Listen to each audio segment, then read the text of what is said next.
That, of course, folks, was the 10 bell salute, paying tribute to Bray Wyatt and Terry Funk, who passed away last week. Less than a week ago, I believe it was. They passed away. Bray Wyatt on Thursday, Terry Funk last Wednesday. So less than a week ago. What is going on, guys? The Rose here with Casey as Raw and Kratos, of course.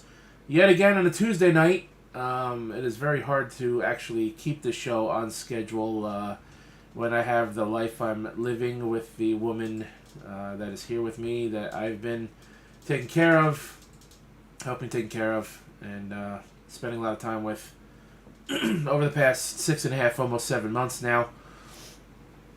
So I'd like to keep the show on Sundays, but it just hasn't happened the last couple of weeks. Anyways, guys, this is Less Than Serious, episode 73, where we're going to talk about the wrestling careers of Bray Wyatt, Terry Funk, look over their top 10 wrestling moments each. So I have one for Terry Funk and a list for Bray Wyatt. And then we're going to talk about, of course, Bob Barker, the legendary game show host of The Price is Right, also made a WWE appearance. And of I course, was right about him. Yeah, you were, you fucking prick. In case he got another one. What's going on to TSS? And, yeah, you guys always leave out Kratos. What's going on, guys? I'll leave it up to Casey as to whether or not he wants to break the bad news that he just shared off air with Kratos and I.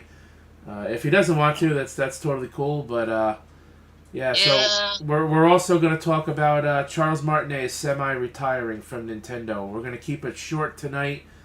We're going to end the show right around midnight, maybe a few minutes after midnight Eastern time, because I was supposed to go to the emergency room tonight as the household here is exposed to the scabies mites, very contagious little bastard bugs, and we have not gone yet.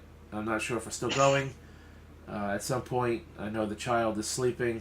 I'm not sure if she's awake right now. She's probably sleeping, possibly. So we're going to keep the show short just in case she still plans on going after midnight, you know. Anyways, what's going on, EJ? Kratos has just popped in the chat himself. Jesus Christ. EJ's uncle passed away. What the fuck? What is going on, man? Yeah, this last couple months been, let's say, last couple months been bad for me too. First, last month I lost my mom, and then today, I just lost my grandpa today. So, he was 91. So, I was hearing he was not doing good, and last time I seen him, he was very, very weak. I didn't think he was near death, but like around the time, well, like right around the funeral ish, we got together, a bunch of the family, and he seemed very weak. But, like, the guy was 91 years old, so I didn't think too much of it. I didn't think he was on death's door. So, Nobody also didn't think Bob Barker was on death's door either. Oh. Well, let's not compare Bob Barker to a family member now. Well, true. yeah, but, I mean... Perception is everything. But I was going to say, I always tell people I'm very lucky to have, you know, my grandparents as long as I did. Like, I had 4 of them until 2020, then my grandma passed in 2020, and then today just lost my second grandparent. So today just lost. Yeah, I got 2 of them still, but 1 on each side of the family now. Well, at least your grandfather got to live a good long life. You know, not many people can say they made it to their 90s. Oh, definitely not. I mean, look at the 2 people we're going to honor tonight. Oh, actually 3 people, my bad. Because The only reason I said 2 because I see Bray Wyatt and Terry Funk, but Yeah, obviously, I didn't put Bob Barker on there because I didn't want to. Make a big mess out of the thing there. but even though I predicted his death, he's definitely the hands down, probably the best game show host of all time. Price is Right is nowhere near as it is with Drew Carey. I mean, Near pop. Drew Carey's not a bad guy. He's just no Bob Barker. I remember when Bob knocked out Adam Sandler on the Happy Gilmore movie. You remember that? I remember that. That was funny. Actually, there's on the YouTube where they kind of did a sequel part to that feud, where Bob Barker was in the hospital. This is like 5 years ago, or give or take around there. I don't know how his health was then, but Bob Barker was in the hospital, and oh gosh, Happy Gilmore, wherever Adam Sandler went to visit him, and they started off nice, but of course they continued the feud, and it was funny as fuck. So I would suggest you guys to look that up on YouTube. I'll give it a look. It's funny. So those are the voices of the co-hosts as always, Kratos and Casey. Sorry to hear again, Casey, about your grandfather's passing. Thank you. It's unfortunate, I'll man. pray for you. Just seems that shit's not going right. I mean, for me personally, 2 days ago would have been my grandmother's 75th birthday. I lost her to smoker's cancer in 2008, on August 10th, 2008. This would have been Sunday would have been her 75th birthday. She died at 60. Damn. 15 days before her 61st birthday. Well, I mean, I think 3 of my grandparents lived to be in their 90s. I'm like, God dang. Like, I would be happy to live that long. Even to 70s or 80s, I'd be happy with that. So, it was definitely a sad sight today, because it usually death like this, I wouldn't, it affected me a little bit more because how recently my mom passed. So it kind of fucked with me this morning, to the point luckily my workplace understood, and I came home, chilled out, played video games for a little while, and when I finally calmed down, I went over his house, and luckily I caught him before they transport him away, like about good 30 minutes ish. But I felt horrible for my grandma. She was heartbroken. So, Well, I'm gonna catch your premiere about the Mighty Morphin Power Rangers movie gameplay you did, Casey, after the stream. Because that was one of my video games growing up on Sega Genesis. well, is it because I've been playing Sega a lot lately? Yeah. Well, actually, I hadn't played Genesis games lately. I've been playing Game Gear games. Really, really old games from Japan called the SG-1000 games. I mean, Well, either way, Mighty Morphin Power Rangers movie video game, yeah. they're in my top 10 favorite video games of all time, even as old as it is. And Well, for years, Me and my brothers, we never knew that fighting Lord Zed in that game was like a secret area that was like well kept in the game. We didn't know that was a secret area. We would access that every time we would play it. Yeah. Hold on, I don't even remember playing Lord Zed in that. You fight Lord Zed. He just like fight his face and his clawed hand for like a Uh, little boss fight. One of the levels.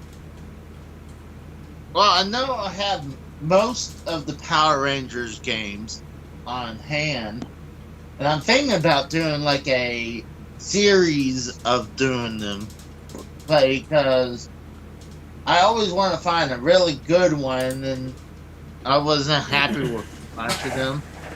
But the one for the Sega CD, it's straight up an episode of the Power Rangers, like the first episode, and all it is uh, just click up, down, left, right, A, B, or C. That's all you do, and you just watch the fucking episode. What's going on to Arts Sonic Fan 990 or 990?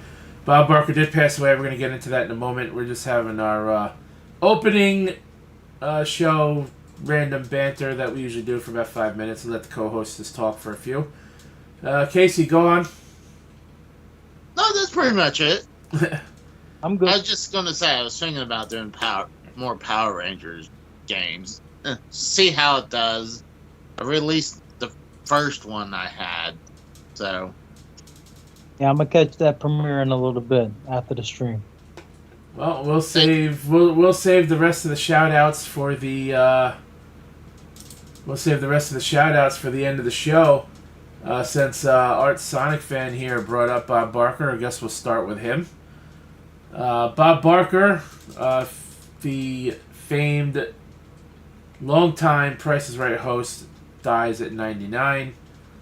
Casey predicted this would happen back in 2021 or 2022. Yeah, a little bit. It was right around or right after the time that Betty White died when he said Bob it Barker was right would be after next. Betty White died.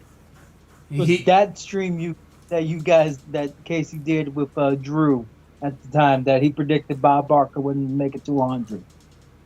Bob Barker, who hosted The Price is Right for 35 years, has died. His representative, Roger Neal, told CBS News Saturday he was 99 years old. Barker died at home, Neal said, adding that he had a beautiful life. We lost a beloved member of the CBS family today with the passing of Bob Barker during his 35-year run as host of The Price is Right. Let me actually throw this up on the screen. That would help, wouldn't it? Let's see. I wonder how many of those, what they call the Barker girls or Barker women, whatever they call them, how many of them he fucked. I don't know if we're gonna get to know all of that in this article here. But there you go. He said it, not me. Question I want to know. I mean, how many did he? Was it a qualification to be part of The Price is Right? Is that you had to let Bob Barker fuck you? Is that why you never made it onto that show, Casey? If you Well, can, no, I'm not saying contestant. I'm talking about the women who's in the shows off the prizes and stuff like that. Casey? That sounds in order to Catch Me If You Can with the flight attendants. Sounds like something out of the plane ride from hell. Anyways. Well, I mean, there was some, I heard something controversial during, with Bob Barker. Really? We'll get to that in a moment. Bob made countless people's dreams come true, and everyone feel like they were a winner when they were called to come on down. In addition to his legendary 50-year career in broadcasting, Bob will be remembered as a dedicated animal rights activist. Daytime television has lost one of the most iconic stars, CBS said in a statement. Barker appeared on national television for 50 years before his time at the country's longest-running game show on CBS. He hosted one of the nation's first televised game shows, Truth or Consequences, for nearly 20 years, earning him recognition in the Guinness World Records book as television's most durable performer. On Truth or Circumstances, Barker charmed audiences with his quips and plain-spoken style. Easy to every December 21st show, creator Ralph Edwards and Barker would drink a toast at lunch to celebrate the day in 1956 when Edwards notified Barker, who had no previous television experience, that he was going to become the host. He stayed with the program for 18 years, calling it a fun show. During another chat promoting his memoir in the Google office in Santa Monica, California. We're not going to read all of this. This is basically like summarizing his career. Barker was born in Darrington, Washington on December 12th, 1923. To Matilda, a school teacher, and Byron, an electrical power foreman. He spent most of his childhood on the Rosebud Sioux, I probably pronounced that wrong, reservation in South Dakota, and was a citizen of the tribe. Let's skip ahead. His first and only feature film role was for the 1996 Adam Sandler movie Happy Gilmore. We actually talked about this a little bit off air, in which he throws punches at the star. Barker said during an interview, the audience members for The Price is Right would ask him about that scene and say, "Can you really beat up Adam Sandler?"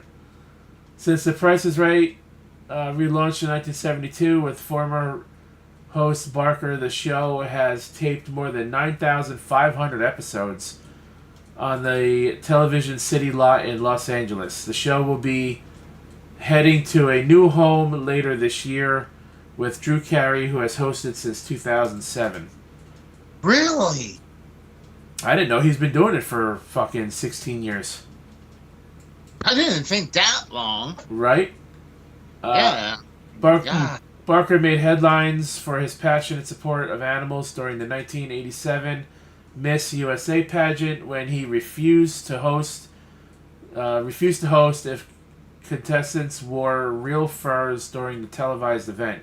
Producers acquiesced the contestants wore synthetic furs that year, but the following year, after 21 years of hosting, Barker resigned when producers refused to stop giving fur coats as prizes. To us and to so many animals around the world, Bob will always be a national animal rights treasure. PETA President Ingrid Newkirk said in a statement, "Fuck PETA." Let's see. In 1995, he started the DJ&T Foundation in honor of his late wife and mother to give to free or low-cost clinics or voucher programs for spay and neuter pets in an effort to control animal overpopulation. After nearly 30 years of donating to clinics and supporting animals, the foundation stopped acting in 2022. For his final Price is Right show that aired in June 15th, 2007, Barker ended his run with his familiar plea, "Help control the pet population, have your pets spayed or neutered." And that is how the article ends. I will also throw in a side note, because it wasn't mentioned, that he did make a WWE appearance where he hosted Monday Night Raw for one episode, in which he had a memorable segment with Chris Jericho, which was also aired, I believe, this past week. I believe it was on Monday Night Raw. No, it wasn't. It wasn't on Raw, so it was what, SmackDown? It was on like didn't air the segment at all. Oh, because are you sure? Because Chris Jericho quoted. I've seen it. Chris Jericho tweeted about it, saying that WWE was petty because they showed the Bob Barker scene and they left Jericho out of it because Jericho's an AEW wrestler now. Actually, let me see if I can find that tweet, unless he took it down by now. Let's see. He had quoted someone saying typical WWE pettiness, and he replied, "Yep." Right, because I could have swore like somebody. I could have swore somebody. That person was replying to someone saying they used 3 Bob Barker like segments in his memorial, but I don't think they mentioned including like him in it. Yeah, here it is. Acting with him. Typical WWE pettiness. How they gonna show the Bob Barker footage and not show the best part? His confrontation with I Am Jericho. Come on, WWE Raw. So this was on Monday. I was right. Okay, never mind. And the Wicker Dan tweeted a reply, typical WWE pettiness, and to which Chris Jericho quoted that and said, yup. So there you go. That is, typical WWE doing WWE petty shit. But yes, he also was on Monday Night Raw, hosting the segment for one night. Casey, what did you do, man? How did you fucking, how? Why? I had to. He had to go. Jesus Christ. I mean, 99 is good life, so, but I didn't want him to, go over 100. I mean, he got. Everyone made that joke where it's like he came close to $1 without going over. So. Art Sonic fan says, "Man, I grew up watching Price is Right before he retired, and I loved that punching scene of him and Adam Sandler and Happy Gilmore." I watched The Price is Right quite a bit when I was a kid, mainly because my mom didn't work in the mornings when I was a kid. So, like, the TV was usually always on, and it just so happened that Price is Right would come on TV quite often. I also remember watching shows like Supermarket Sweep and stuff like that, but that's neither here nor there. Yeah, I watched Price is Right quite a bit when I was younger, too. It's... somebody like that, and you're an icon, of TV and stuff, and it's just sad when, like, a chapter of your life, like, ends, and you're never gonna get it back. Well, Price is Right was The Price is Raw, says Art Sonic fan. Yeah. Price is Right for me was a summer TV show because a lot of times, obviously if you're in school, you're not going to get to watch it. So the only time you really got to watch it is during the school breaks. That's not entirely true, Casey, because I actually did get to watch The Price is Right in school quite a few times. Mainly during the episodes where... Or not episodes. During the school days, like if we had a substitute teacher, and the teacher just didn't have a lesson plan put together for the day, or it was like one of those days at the end of the school year when we weren't doing anything because the year was over anyway, and we had the TVs on in the classroom. In like the mid-2000s in high school and shit. So I mean, you're not entirely wrong. I mean, yeah, when you're younger and you're in school, 9 times out of 10, you're not going to get to watch it unless you get to stay home from school, or you just said fuck school and didn't go. But exactly, there were a few times where I did get to catch an episode in the classroom. I mean, it was kind of the same thing, but when I was way younger, in grade school, where watch Reading Rainbow, but they're doing that as like a.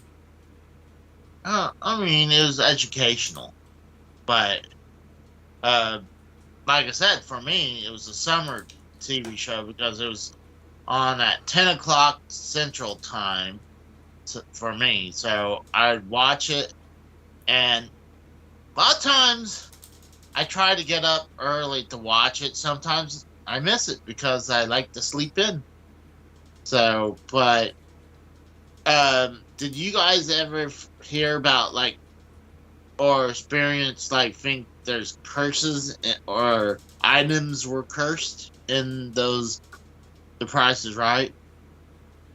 Well, I don't know how we would be able to experience such a thing if we never had or been near any of those prizes, but you could elaborate a little bit more on where you're going with this, Casey. That'd be great. Well, with me, my brother, and my sister, we would watch it, and my brother would say, anytime he would see the red piano comes on as a prize, that no one will ever win it.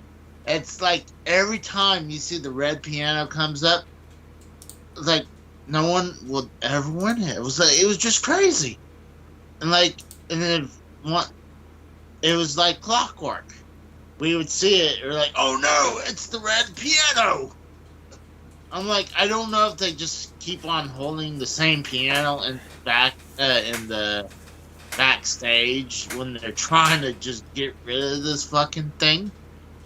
But it's always the red piano, and then I always fear for the person who actually wins that. I'm pretty sure they're probably dead because that thing is cursed. Yeah. So here's a question to play off of what you just mentioned. Do you think any of the games on the game show were actually rigged so that Oh yeah, they were either really hard to win or they were literally impossible to win? Well, look at Plinko. I mean, to get that spot right there, there's only one spot to get $10,000. Like and right between them, you had zeros. So, I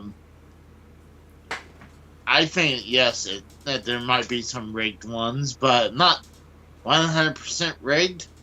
But have you heard about the guy who got the was it showdown the price exactly right? I don't think I've heard of that one. No. I think it's on YouTube as a movie, but if you look it up, there's some people thought, and this is when Drew Carey was running it. So this guy studied all of the items that they would go through and all the retail price, and when they came down to the showdown, the guy showed up and was yelling out to the stage, and the guy heard him say the exact number because this guy was getting everything right because he studied all the numbers, and they started recognizing this guy to the point where eventually this guy got onto the show, but YouTube I think made a movie about it, but they recognized the wrong person.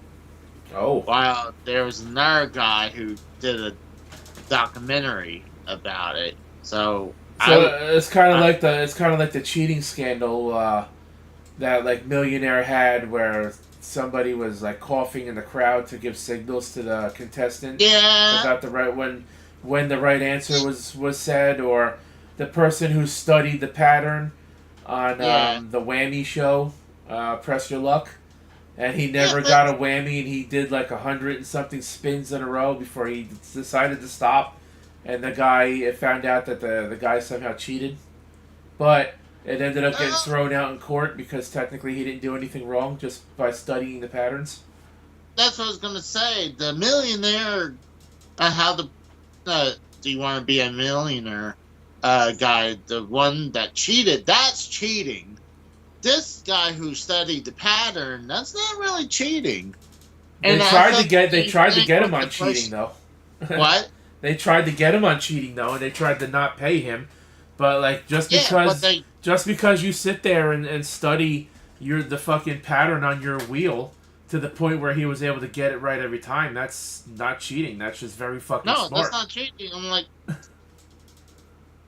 I mean, he's just good. He got the pattern down, and it was like this guy on the prices, right? I'm like, people yell out prices all the time, so to me, that's not cheating either. Right, I yeah, mean, because you do hear the crowd. I was cheating, Yeah, but you would hear the crowd, like, you know, when they have to give the estimated price, you hear dozens of people yell out, like, how many, you know, what they think the price is, and then people will just take from what they hear in the crowd and then just go with it.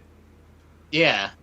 So, I mean, there's really no way you can stop that aside from not having an audience.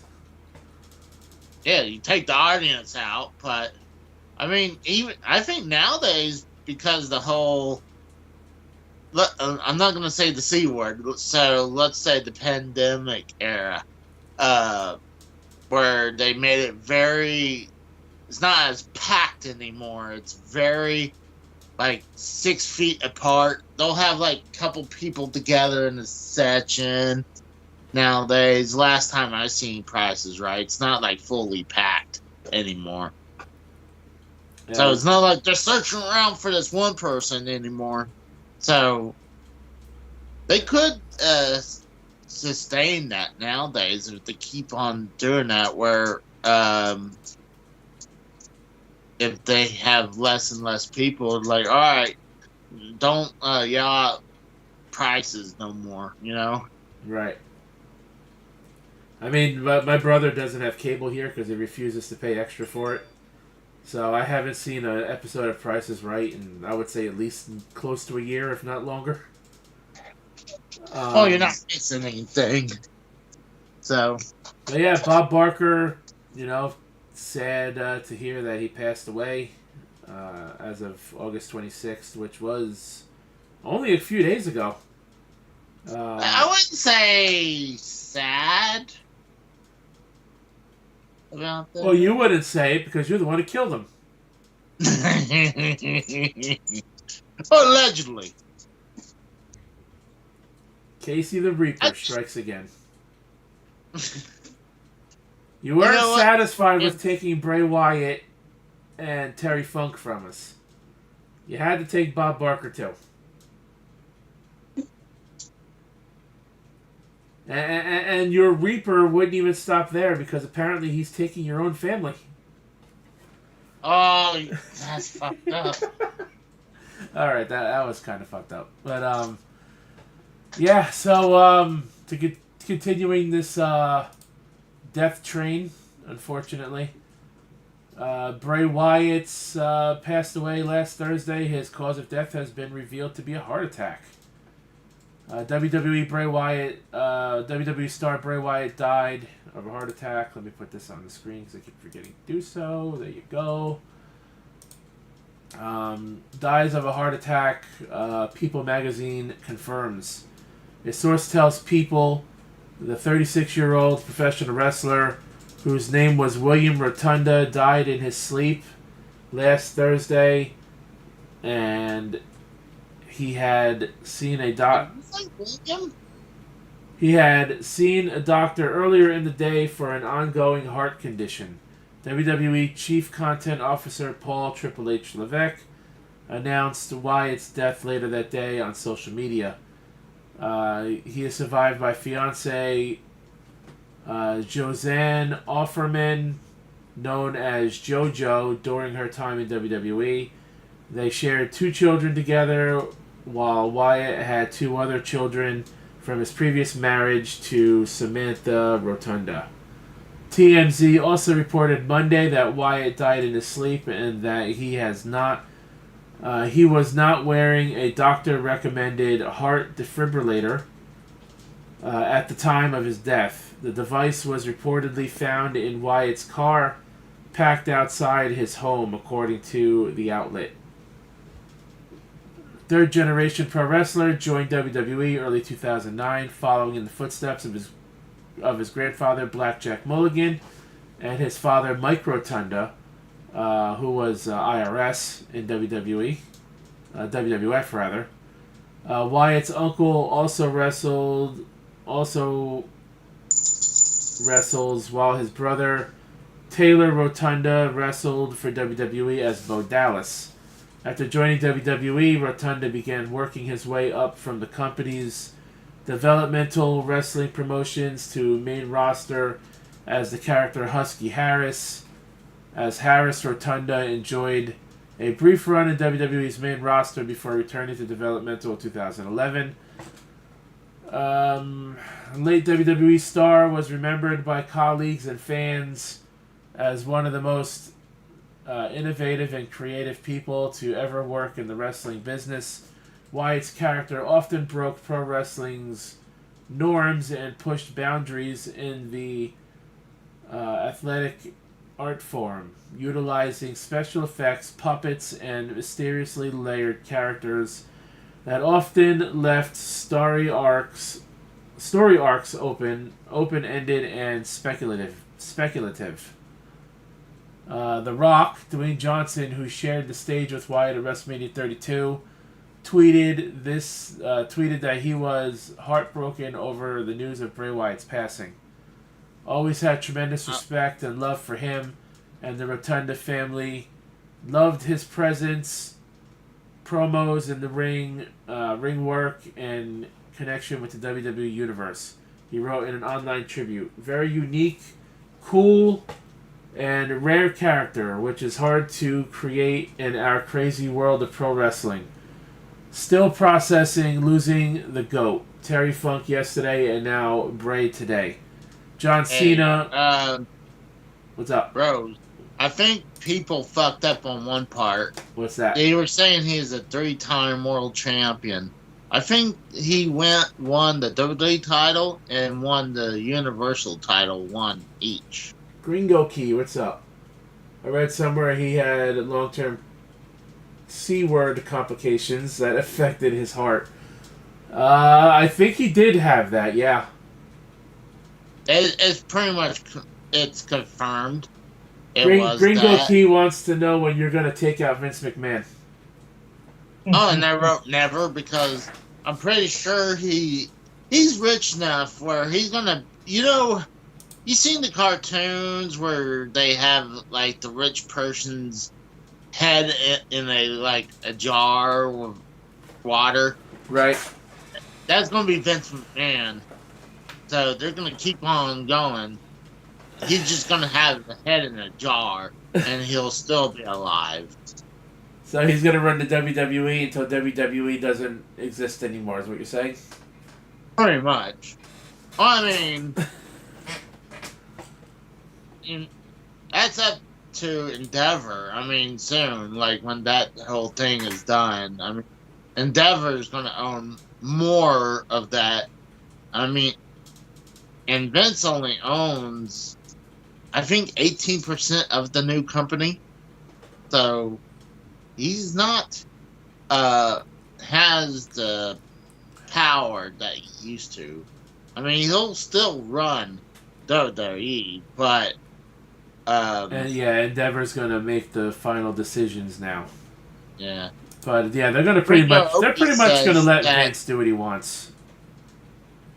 I think Gringo Oki's right on the nose about it. He's saying that Vince is going to be 125 years old in a mech suit. I agree. Well, if you don't fucking get a hold of him, he probably will. Oh, he's running away from me. John Cena, who faced off against Wyatt at WrestleMania 30 and again at WrestleMania 36, he did not face Bray Wyatt at WrestleMania 36. I don't care what anybody says. That was not a wrestling match. Wrote on social media. He was devastated to hear about his death.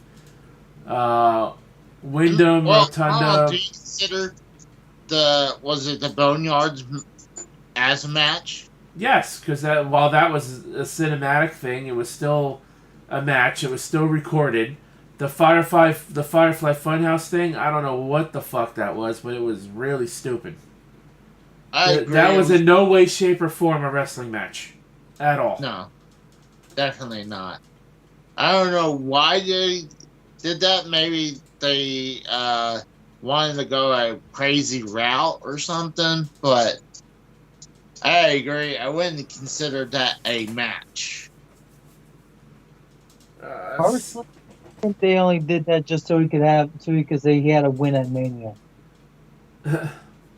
And over John Cena, too. Wyndham brought the best out of me in many ways, Cena wrote, referring to Wyatt by his real name. I'm forever grateful for the moments we shared. He was briefly released WWE 2021 before rejoining the company 2022. For months, Wyatt's anticipated return was foreshadowed on WWE television with quick flashes or QR codes that led to websites featuring teasers and puzzles the fans needed to decode. That was cool. I really enjoyed that.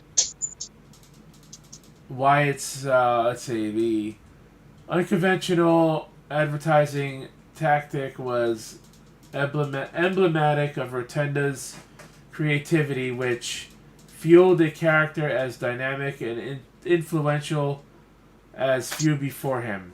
And I quote, "When I go out there, I'm trying to deliver something important to me. You know, there's passion and there's emotion behind every single syllable that I put out of my mouth. And I feel like people have really connected with that on very deep levels. Not just entertainment value, but people that take into it as life lessons," Wyatt said on the Gorilla Position podcast 2017. One of the few interviews he gave during the WWE career. When I go out there, it's because I want to deliver something special and I want to give them something that no one else does, and no one else does me. Because no one else is me, and I think that will be my legacy.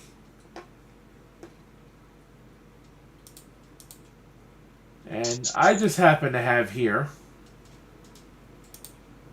hold on, I gotta refresh the page. Stupid fucking pages and their ad blocking shit. Move on to the 10 matches of Bray Wyatt. Can I ask a serious question to you guys? Is it really a serious question? Yes, it's a serious question. We're not supposed to be serious on this show, Mr. Serious? We're not supposed to be serious on this show, Mr. Raw. That's true, but no, this was it deadly serious? Oh Jesus! Go ahead. Oh, I mean, well, it's ironic. I did not mean that part. I'm just heavily serious.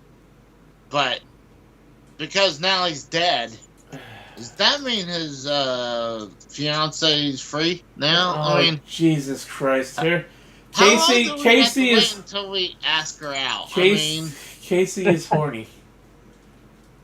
Hide your women, folks, because he will go after everybody. Wait until ask her out. I mean, she needs a shoulder to cry on, and I might grab her ass. Jesus Christ! I want to be there for her needs. I mean, and I don't want to be in the friend zone. I want to take her as mine now. So how long do I have to wait? Do I have to wait like a month, or can I do it as immediately as right now? Wait until her kids are old enough to go to damn school. Sheesh. Got about 4 to 5 years before that happens. What? What do you mean, what? I didn't hear him. He said you should wait until her kids are old enough to start school in about 4 or 5 years. Hold on. Why do I need to wait for that?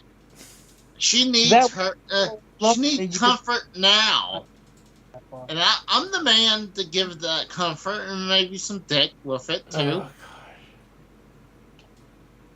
Oh, Kratos' response? Monetized tonight. Because of Gabe. Oh, we're not monetized any night because I don't reach partnership level, but response to why he should wait there, Kratos? Why should he wait? It's a fucking joke we're getting on. I mean, how long do I need to wait? Because I don't want to wait too long before someone hops on her before me. Oh, Jesus Like, Christ. I don't want to be the guy who's at the funeral saying, what's up, baby? But I also don't want to wait like 6 months and then find out she's dating someone already. I will 6 months. She's got a long time to grieve. She had two of his kids, man. Well, Casey wouldn't know about that. I mean, as far you got to remember, he used to abduct the children and keep them in his closet for how long until he finally released them? Yeah, I released them back in the woods. Back in the fucking woods. Yeah, I mean, that's what you're supposed to do, right? I mean, you, like, when you release animals, like, let's say if you had, like, a rabbit or something, and you take it out in the woods so it can go back into the wild. So that's what I did. The fact that you can say these things with a straight face, Casey, is very amusing to me. Very disturbing. Steve Callan. What's up, Steve Callan? Text in the chat. Somebody get Casey a flashlight. He needs it.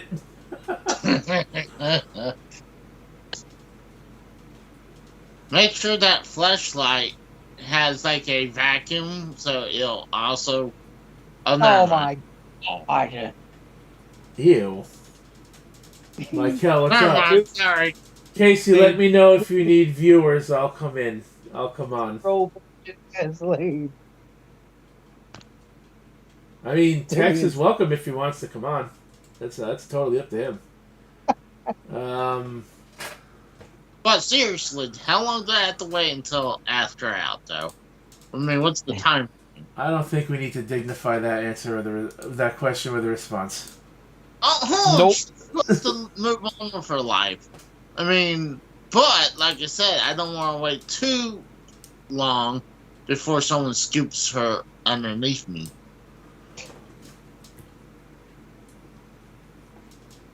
Casey, I don't think you'll ever have a chance in hell. You don't know, right? I might be. I mean, look at him. I might be her type. Sure you are. Uh-huh. Moving on to the top. He does have the build of Bray Wyatt slightly, so he may be type. That's what I'm saying. I might have a shot. In your dreams, maybe. 10 greatest moments, WWE moments of Bray Wyatt's career, as ranked by the Sportster. Number 10, the SmackDown Tag Team Championship win. Winning a tag team title in WWE isn't always the biggest of achievements for a WWE superstar, but when Bray Wyatt became SmackDown Tag Team Champion alongside Randy Orton in 2016, it was a special moment since it marked his very first title win in the company. After spending several years on the main roster, it was nice to see Wyatt back with some momentum and finally with gold around his waist. Technically, those belts were not gold. The period in which Orton was a part of the family was great, and beating Heath Slater and Rhino for the SmackDown Tag Team titles showcased their dominance. What do you think of that? I completely forgot that Heath Slater and Rhino were the very first SmackDown Tag Team champions. Yeah. I thought there was 10 matches, not 10 top moments. I mean, I'm more okay with the 10 top moments. Well, I mean, it's still going over, some of them are still matches. Like, they just talked about that one was a match that they just talked about, so. But still, that's fucking sad that's his first title victory in his career in 2016. His company, at the time, since what, 2009, 2010? Well, yeah. Well, they said he came. Excuse me. He came up in 2009. He was up for the majority of 2 years on and off. They sent him back down in 2011, and they recalled him in, 2014? He had that Ring of Fire match with Kane at SummerSlam 2013. Okay, so 2013. So I wasn't too far off. And then, so he's been... And then he was on the main roster ever since. Number 9, the reveal of the Fiend character.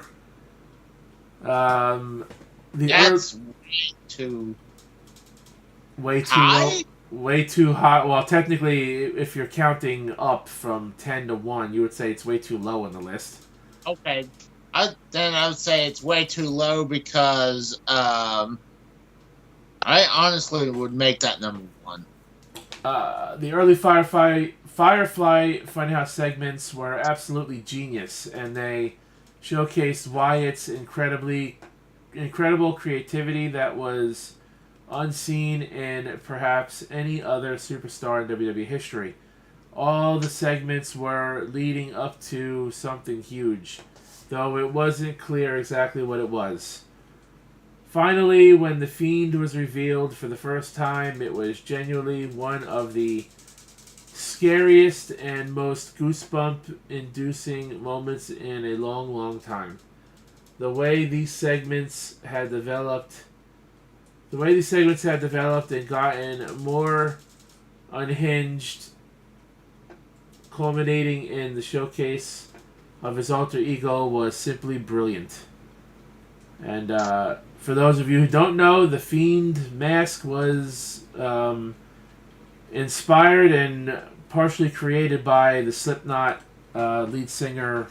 Now I'm drawing a blank on his name. I just fucking had his name. Taylor. What the fuck was his name? Corey Taylor. Yeah. Corey Taylor. I literally just thought of his name in my head as I was saying that, and as soon as I got to his name, I fucking forgot. I met him at the time. But yes, I would agree that the Fiend being revealed was definitely too low on this list. I could see the tag title thing being number 10, but this should have been higher. I think that should have been number 1. Easily top 5, but not number 1. Number 1, him winning the WWE title in Elimination Chamber by eliminating both AJ and Cena. Well, we'll see if that made the list. But number 8 is The Point. As you see, that was a good point. That was a good spot. Bray Wyatt was a heel for the majority of his WWE run, but on the Raw after Mania 32, he turned babyface for the first time, attacking the League of Nations. 1 week later, he teamed up with Roman Reigns to take on Sheamus and Alberto Del Rio, and the finish saw one of the coolest moments of his career. After hitting his sister Abigail finisher without looking, he pointed to the oncoming Sheamus, who Reigns speared the boots off of. Although Wyatt would get injured after this, it was cool to see him as a good guy for at least one night, especially as it gave us this great moment. I remember watching that live. That was crazy as hell. The way he just pointed and then spear out of nowhere. That was a great moment to watch live on TV. I mean, I guess you wouldn't notice it right away unless you were actually looking for it, but I honestly don't remember this at all. Talk about Sister Abigail. I like to bring this up. At one point, we're going to have Bray Wyatt cross-dressing as Sister Abigail. We also, at one point, thought it was going to be Alexa Bliss, too. And then him and JoJo got mumps. Right? I remember the mumps thing. That I remembered. The Demon versus AJ Styles. And then, because it was supposed to be the Demon, like the Pumpkin Demon versus Sister Abigail. I still like AJ versus Demon Finn better, because Michael Cole made the hypocritical comment on during that match. Because at the time, the Elite were being like given cease and desist letters for using like DX references at the time. But that didn't stop Vince from saying in the cold that both men were once the leaders of the same faction in Japan, referring to Bullet Club. Tex says Bray Wyatt should have been making horror movies, not wrestling. You know, even though he was a big guy, he could move. Like, he would do some moves that a big guy shouldn't do. I'm like, plus, he was definitely very flexible. I mean, when he's doing the upside down crab walk.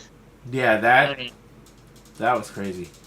Harper was an athletic big man as well. How many 6'5" guys in WWE ever do a slingshot senton from the outside, like over the ropes, and do basically a rolling? I know he did it once before, and I said this on at the time Cronin's channel that Luke Harper should have been WWE champion at Mania 33 in a obviously built up triple threat match. But Vince wasn't having it, and he wanted to promote Indian market and made Jinder Mahal champion at Backlash and killed SmackDown. Number 7, the Wyatt family debut. Yeah, that was good. The Wyatt family had made enough of an impact in NXT to gain momentum ahead of their main roster call-up. They were treated with weekly vignettes, all leading to their memorable debut. The pop after Wyatt looked into the camera and said, "We're here," was huge, and they proceeded to beat down the legendary Kane in a dominant arrival. Wyatt had fans captivated from day one of his main roster run. Number 6, first face-off with the Shield. Wyatt family versus the Shield. Oh, that was a crazy pop that night too. Right? Yeah, that night after. I think it was the night after the 2014 Rumble. Close. The Wyatt family and the Shield both had their initial rises at a similar time, but they were kept apart for the first year. That was until 2014 when the two trios ended up in the same ring at the same time, and the audience became unglued. This just went to show how well both acts had built up, feeling larger than life at the time. It was a thrilling moment, and it set up perhaps Wyatt's greatest ever match when the two teams battled in a 6-man tag match at the Elimination Chamber in 2014. That match at Elimination Chamber, they were chanting, "This is awesome." That was a good match, from what I remember. Bell even rang. I think that was probably match of the night, even better than the Elimination Chamber matches. Elimination Chamber had Randy Orton retain like the WWE World Heavyweight title. I would say this should be top 5 as well. And if those of you who just saw what number 5 is, honestly, in my opinion, this one shouldn't even make the fucking list. I agree. Number 5, the Firefly Funhouse match, because this was not a match. It was a warehouse ripoff of a cinematic movie. Bray Wyatt's Firefly Funhouse match with John Cena at WrestleMania 36 was one which you either loved or hated.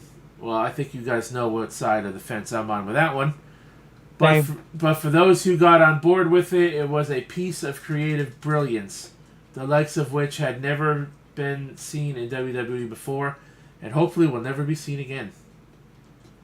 Unlike the lack of utilizing the lack of crowd to an advantage, creating this surreal cinematic masterpiece was amazing, and it made for one of the best 10 minutes of Wyatt's WWE career. I beg to differ. 10. I disagree with that.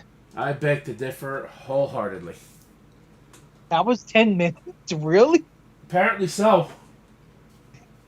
What? You had basically John Cena cosplaying as every single gimmick he had outside of the NWO because he was never in the NWO. Yeah, but it was not a natural match. I mean, that's why I kind of like the Boneyard match was cool. At least that was a match. I still kind of feel like, well, I mean, against when Kurt they piece shit together like that, it makes it feel like it doesn't feel real. What was that, Kratos? You had John Cena in his debut ring gear when he faced Kurt Angle on SmackDown in that match. Honestly, how I feel about the Firefly Funhouse was that was something you could only enjoy if you were tripping balls on some of the dankest shit you can get your hands on. I was kind of disappointed. Yes, it was cool to see all his gimmicks and the whole NWO part, but I mean, when there's barely any of a match, it's not even should be called a match. So Tex is on the other side of the fence. He actually liked the Firefly Funhouse thing.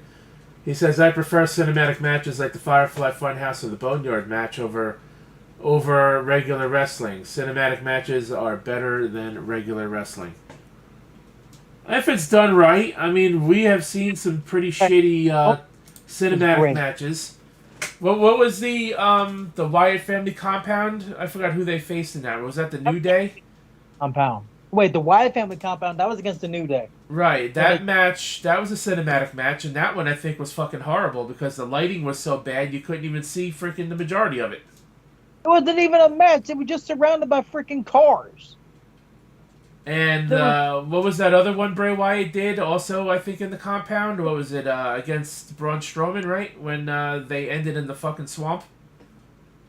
Yeah, that sounds I think you're thinking of the one where Woken Matt Hardy.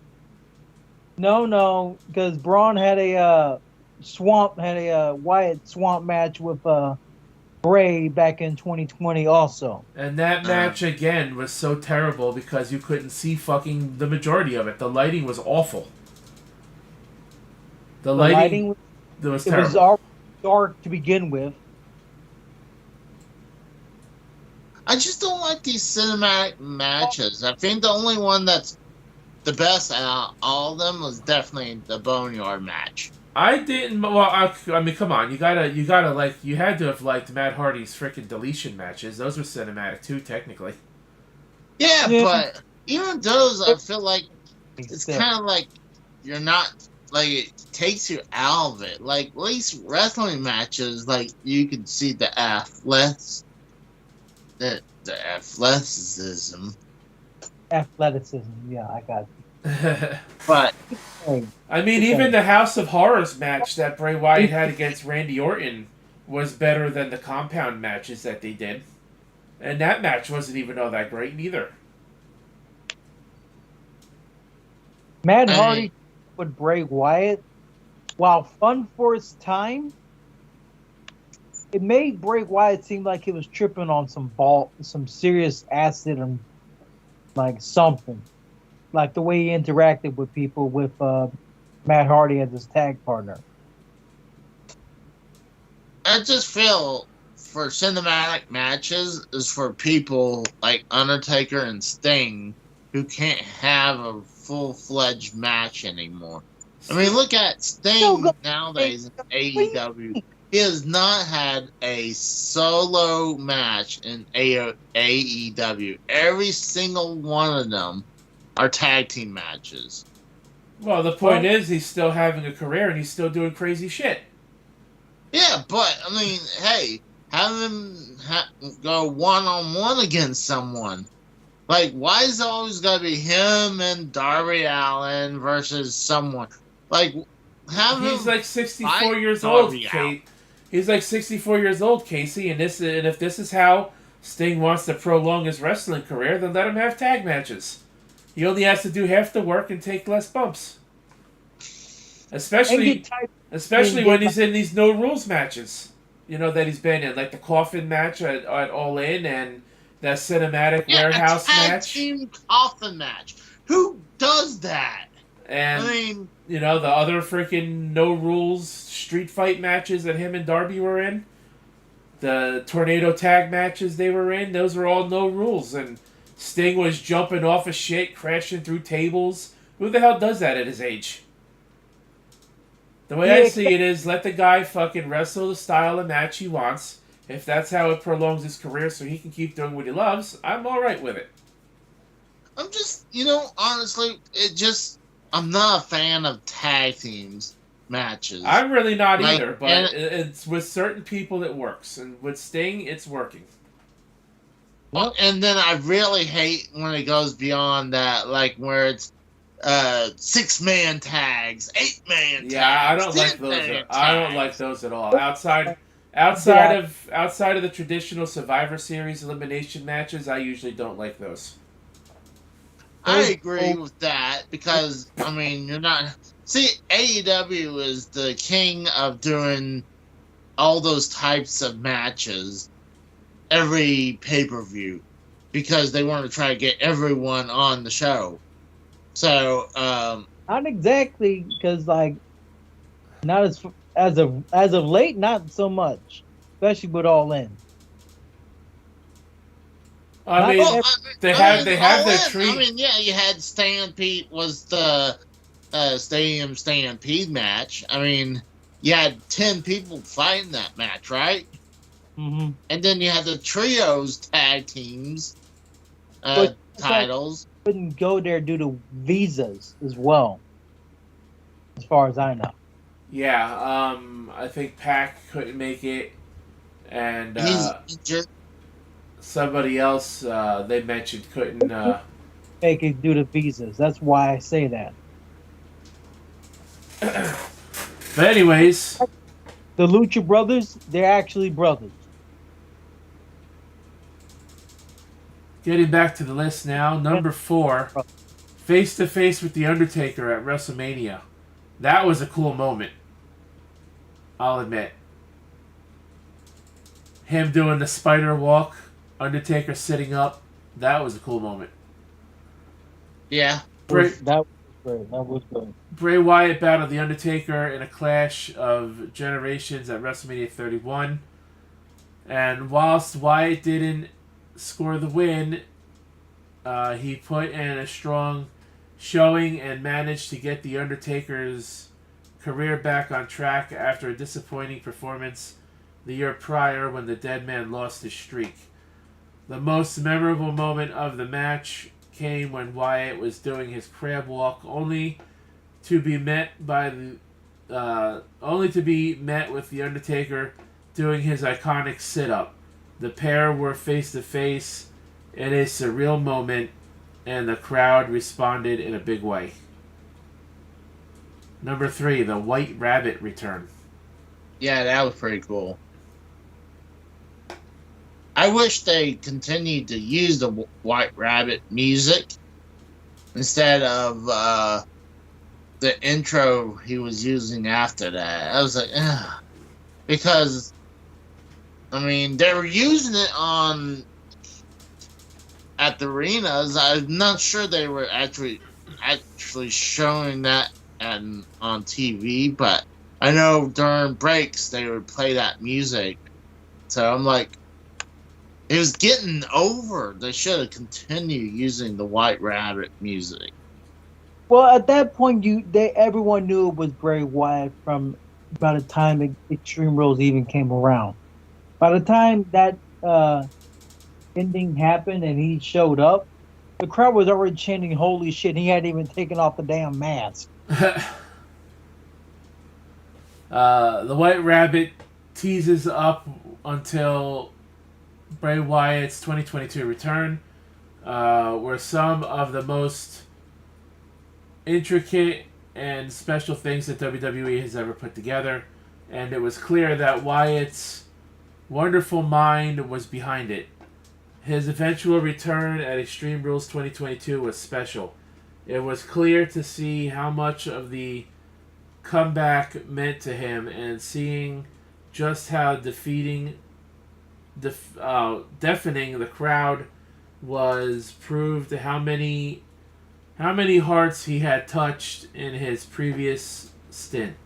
It was one hell of a moment and one of the best returns in recent memory. Number 2, The Fiend's first entrance. Now that lantern he had in that first entrance was very good. It looked like a severed head at one point. Actually, the entrance, the lantern he held in the first entrance they really did look like a severed head. Oh, definitely. I was shocked because I was hearing rumors they were already editing that out when they showed it on TV. It's like then why would they let it out there? But then those rumors was false. I mean, it looked crazy with that lantern of his head. Bray Wyatt's ability to reinvent himself was truly special, and when the Fiend character emerged, it was initially one of the most captivating of all time. At SummerSlam 2019, the Fiend alter ego made his first entrance, and it was breathtaking. The production, the legit scariness of the gimmick, and the way he then went on to destroy Finn Balor, all made for a perfect introduction to a brand new character. And the one thing I have a complaint is his last WrestleMania match, where after his whole gimmick got like he had that melted look, that burn look.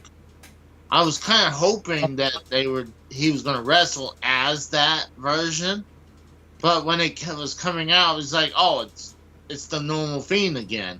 I'm like, I rather would have saw the melted version of the Fiend there. Well, either way, we had the month prior one of the most unique pins in wrestling history with Bray Wyatt, with Alexa Bliss pinning Randy Orton by sitting on him cowgirl style. Yeah, I wonder how many fans were jealous of that spot. Quite a bit. Because now I know Texas pregnant with Ryan Cabrera's kid.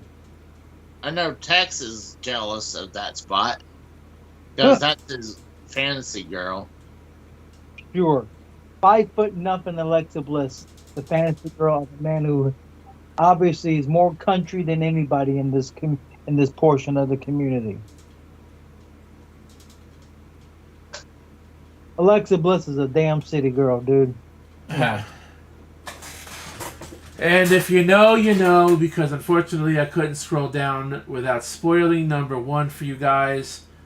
Number 1, I knew it from the jump. The WWE Championship win at the Elimination Chamber. I knew that was going to be number 1. WWE missed the boat a few times with Bray Wyatt, but when he finally won the WWE Championship in 2017 at the Elimination Chamber pay-per-view, beating both John Cena and AJ Styles on his way to becoming world title, world champion, you mean? Becoming world title, apparently. Yeah, he didn't just win the belt, he became the belt. It finally felt like he had arrived in the main roster scene. It was truly a special victory and one of, if not the pinnacle of his entire WWE career. The match was great. The final sequence was electric, and he was greeted with a massive ovation after winning the most illustrious belt in the business. Did he hold that belt to Mania, or did he lose it to Mania? No, he lost it at Mania to Randy Orton. Okay. At least he had the WWE title at WrestleMania. Yeah, he only had it for a month. Where he lost Hey, it to you know Harper. what? That. At least he had the belt at Mania. That's one thing. See, I told you. Cena Matt transition. says he would drink Alexa Bliss bathwater. What were you saying, Kratos? Cena what? That night made Cena a legit transitional champion because he had won the title from AJ Styles at the Rumble 2 weeks prior to the Elimination Chamber. Well, wouldn't you say Bray Wyatt kind of felt like that too, even though he had the belt a little longer, but still. He should have retained it. It was only 2 weeks. They had to get a card together quick. And quick, they did. 2 SmackDowns and a card for Elimination Chamber was set. Yeah, I mean, Orton didn't need the fucking win. Bray should have retained at WrestleMania. Should have been in the match and won over Bray because he gave him that Sister Abigail kiss in the Rumble and didn't and attempted Sister Abigail on Bray. Hold on. I think, isn't Bray Wyatt winless at WrestleMania? No, if you don't include the Firefly Funhouse malarkey, yes. Oh, true, good point. I guess he does have one win, but to me that doesn't count. I agree with Rose with that one. But I mean, come on. It's not a fucking match. Good for like people who weren't used to cinematic matches on a fake fight wrestling product, so to speak. Fake fight, pretend PG family friendly crap. But it's people who watch this show to be entertained completely, like it was a comedy skit. You know, if you're going to have comedy spots on your show, make sure they make sense. What, comedy? It was a good bit. I just wouldn't consider it a match. I wouldn't call it a match either. Then again, it had a 3 count at the end, but that's it. So you could kind of call it a match, even though 9.5 minutes of it was all cinematic garbage. Right. I wouldn't say it was garbage. It's just, to me, it was just not a match. Cena was never part of the NWO. That's one way it's garbage. He came out in an NWO shirt with the belt, strumming it like he's goddamn Hollywood Hogan. Well, I think they were just teasing him to be being a heel, you know? Like, that's the whole point, but still. He was trolling fans for heel turns for years. Oh, yeah. From The Rock at the Mania 29. He's been teasing heel turns since then. He claims he had music and merch set up for his heel turn. But they dropped it. Conveniently. Yeah. I mean, I agree. I think Cena should have been a heel at one. Obviously, his Thugonomics time, he was a heel, but after that, he was a face afterwards. For 15 years, he was been the face. People seem to forget that the WWE pretty much proclaimed that Cena's never given up. His whole never give up attitude. People forget that when he was heel, he tapped out twice. Well, you're supposed to forget about those, though. That's the point. But when early in his career, he tapped out to Kurt Angle at No Way Out 2004, which was the co-main event before Eddie won the title over Lesnar. And on a random ass SmackDown in 03, tapped out to a freaking murderer. No, dude, Benoit.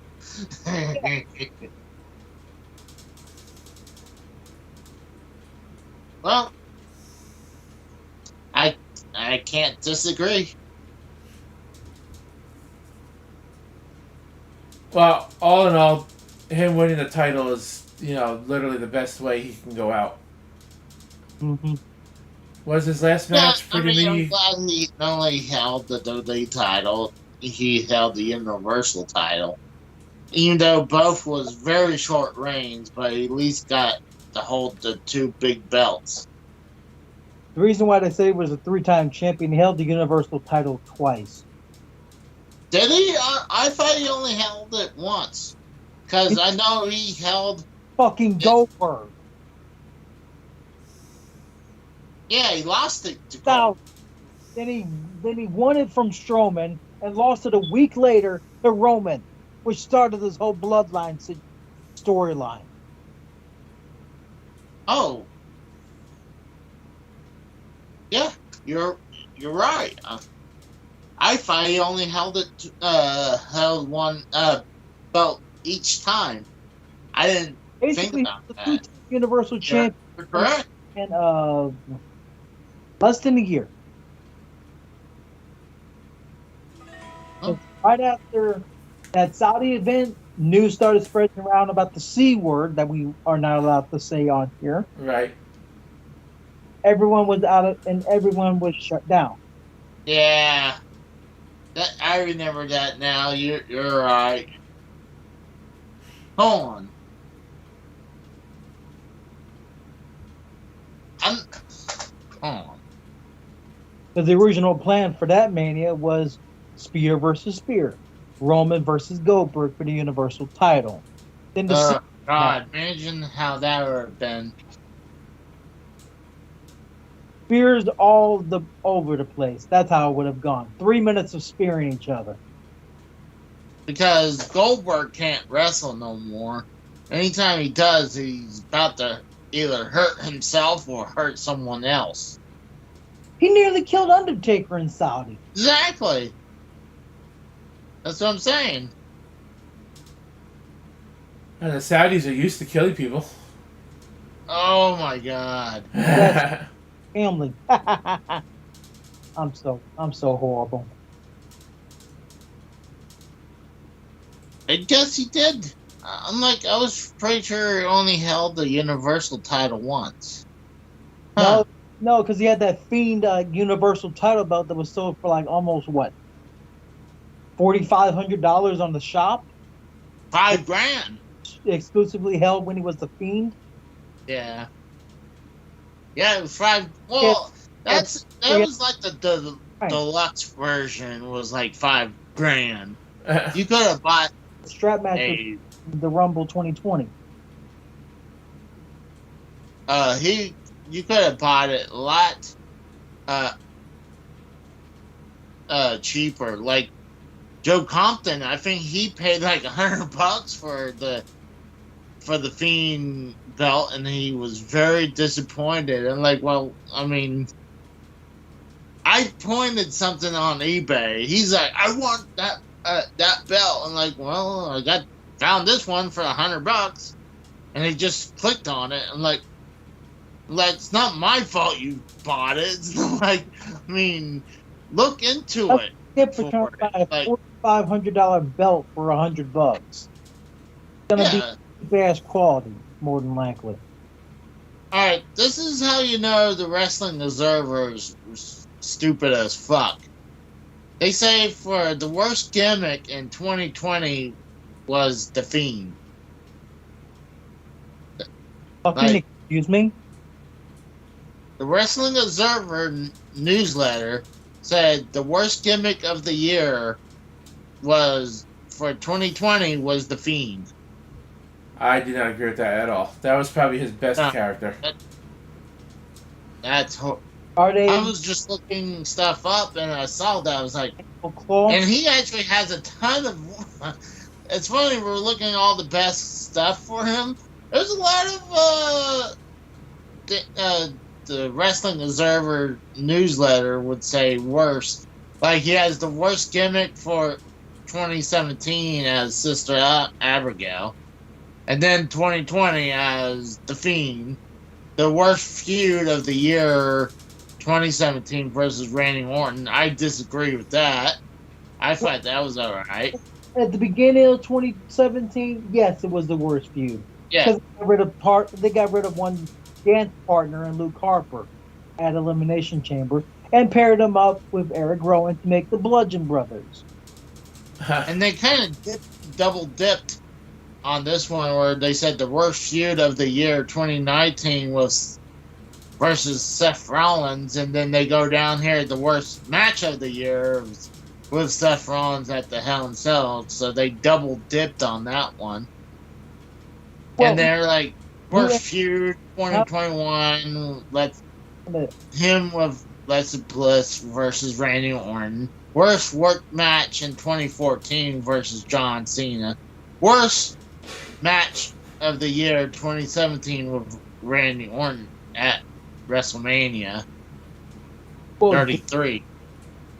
That was damn dog shit. It was like 9 minutes, and half of it's showing like cinematics on the ring apron or the ring mats of like maggots or roaches. Yeah. And then the last one right here says the worst match of the year 2020 versus Braun Strowman at the horror show at Extreme Rules. So he had a laundry list of worst stuff from the Wrestling Observer. Even though some that I would disagree. But they're all full of shite, if that's the case. Most of that stuff. But especially the Fiend part. Like there's gotta be, I mean, I would say probably the best gimmick would be 2020 as the Fiend. Well, hold on. Well, here's the kicker. They said the year prior, the best gimmick was the Fiend for 2019, but the next year was the worst for 2020 as the Fiend. I mean, he lost Goldberg and Roman in the same year under that character. Yeah, but both of them involving world titles. That's debatable. So that's just stupid. That makes you wonder about the Wrestling Observer now. I just thought that was kind of interesting. He lost to two big names in Goldberg and lost to Goldberg in February. Go down 7 months. He loses to Roman at Payback, literally a week after SummerSlam. It was an 8-month span where he basically lost 2 matches in a row with world titles. But the whole Sister Abigail gimmick, that was just a one-night showing of how Sister Abigail could have been for him. Luckily, him, JoJo, and Bo Dallas all got fucking mumps. And we never saw the light of day of that fucking character. Yeah. So, like, I mean, I'm like, Mike Bennett. So does that even count? I mean, when they barely showed it off. Yeah, he had a couple promos as Sister Abigail, but he didn't even make a match as Sister Abigail. He had one promo as Sister Abigail, and that was I thought he had a couple. Flash of Light, where he was in character for the Swamp Bray. Then all of a sudden he's in drag with a veil over his face. That was a one-time promo. Then he got mumps. So, well, shifting from Bray Wyatt, any more thoughts on his career and if he were still with us, what other matches would you have hoped for? Proper Bray Wyatt versus John Cena match at Mania. A proper one? Proper. No interference. No, I know nothing like they did in WrestleMania 30, where he was like trying to get Cena disqualified by having him hit him in the face with a chair. Unprotected, mind you. Right. It just sucks that they keep on, I would have loved they keep to shortchanging him. I would have loved to see Lesnar versus Bray Wyatt at one point. Well, actually, that's what they were planning to do this year, but Lesnar axed it, and that's why because Bray Wyatt says he's going to take on whoever wins the match at Elimination Chamber pay-per-view between Lesnar and Bobby Lashley, and Lesnar low-blowed Leslie to get out of that match. So, and yeah, there was reports that Lesnar did not want to do that match. Yeah, I heard those same reports. So Lesnar doesn't want to work with people that are smaller than him or slightly overweight. Yet he has no problem doing it. Smaller than him. Kishi. I mean, look all the great wrestlers who fought with him, and they had great matches with Lesnar. I mean, you had Bryan Danielson, who had great matches with Lesnar, AJ Styles, and I'm pretty sure Rey Mysterio did too. In a street fight type of match where his son got involved, yes. But at least the ones with AJ Styles and Bryan Danielson, it was a good match.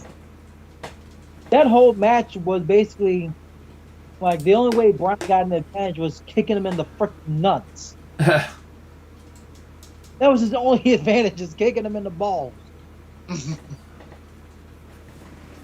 The match with AJ, that was probably Lesnar's longest match out of that whole year. 15 minutes of a straight up wrestling match. No weapons, nothing.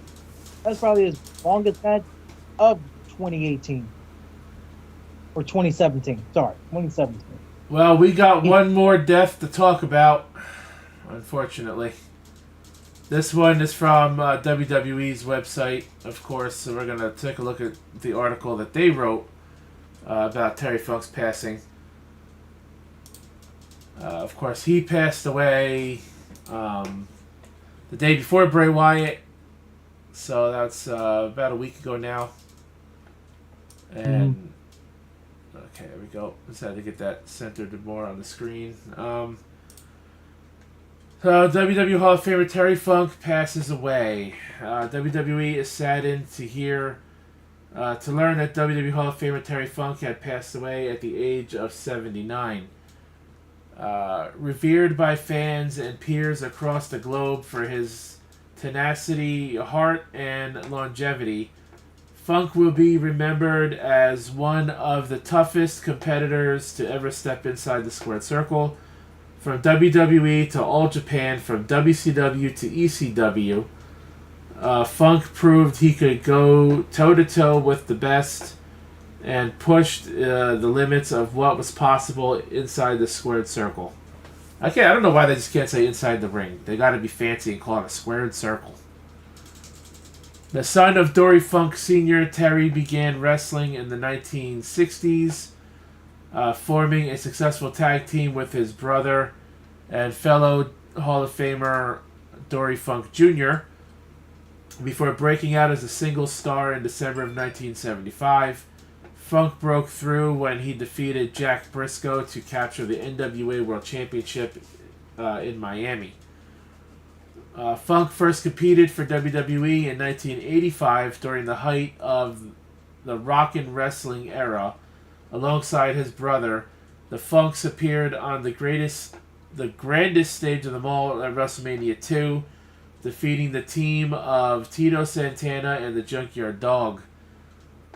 His next stop was WCW in 1989, where he engaged in a legendary rivalry with Nature Boy Ric Flair, which culminated in an I Quit match that is still regarded as an all-time classic to this day. Funk had an impact all around the world during his career, particularly in Japan, where he became one of the more beloved legends of All Japan Pro Wrestling promotion alongside brother Dory. Later, he was an innovator of hardcore wrestling alongside Hall of Famer Mick Foley. The two brought the infamous style to a worldwide audience through a 1995 tournament where they battled in the finals, brawling through tables, chairs, barbed wire, and more. Funk was also an instrumental figure in the growth of Extreme Championship Wrestling. Although he was in his 50s at the time, Funk proved himself against the younger hardcore competitors of the Renegade promotion when ECW presented its first pay-per-view, Barely Legal, in April 1997. It was Funk who headlined the show, defeating Raven to win the ECW championship. Funk returned to WWE in 1998 as Chainsaw Charlie, the deranged partner of Cactus Jack, and played a key role in the iconic Hell in a Cell match between The Undertaker and Mankind. At nearly 60 years of age, his return to WCW in 2000, Funk was far from finished in the title picture, capturing the United States Championship and WCW Hardcore title. The last match of Funk's WWE career came in ECW One Night Stand in 2006, where he teamed with Tommy Dreamer and Beulah McGillicuddy against Mick Foley, Edge, and Lita. Funk left to his imprints on Hollywood as well, with a number of appearances on the big screen, including roles in Roadhouse, Paradise Alley, and Over the Top.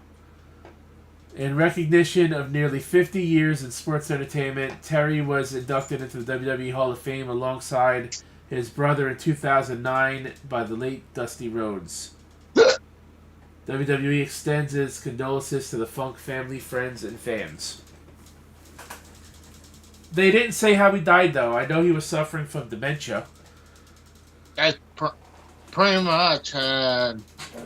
He was in a retirement home for a while, apparently. Mhm. So, don't know how bad his dementia was. I mean, I'm not no doctor, but is dementia, is that even fatal, or is that just part of being old? I'm pretty sure it can kill you after a while, but it's not like life-threatening immediately, but it will eventually help kill you at some point. So it's, I mean, he was back when in 97, when he had his first retirement match, he was in his 50s, and he looked like the oldest 50-year-old on the planet. But when the life he had during that time, I mean, that's right after he did ECW. Or right around ECW, like, he was doing hardcore matches, and I mean, He did, and how many of those matches in Japan he did? The exploding barbed wire matches and shit that he did out there, too? And exactly. The King of the Death Match fucking wrestling tournaments that him and Foley did out there, and the barbed wire matches he did in ECW. He was fucking crazy. Now, speaking He's of... definitely a legend. I mean, he was more a legend in ECW and NWA. And I wouldn't even say a legend in WCW or even WWF. Well, he's just an all-around wrestling legend. That's how I regard him as. Yeah, I mean, he had a quick run in the early years of WWF. Well, in the 80s. and then he came back in the late 90s. But he was mostly part of the NWA and then eventually ECW.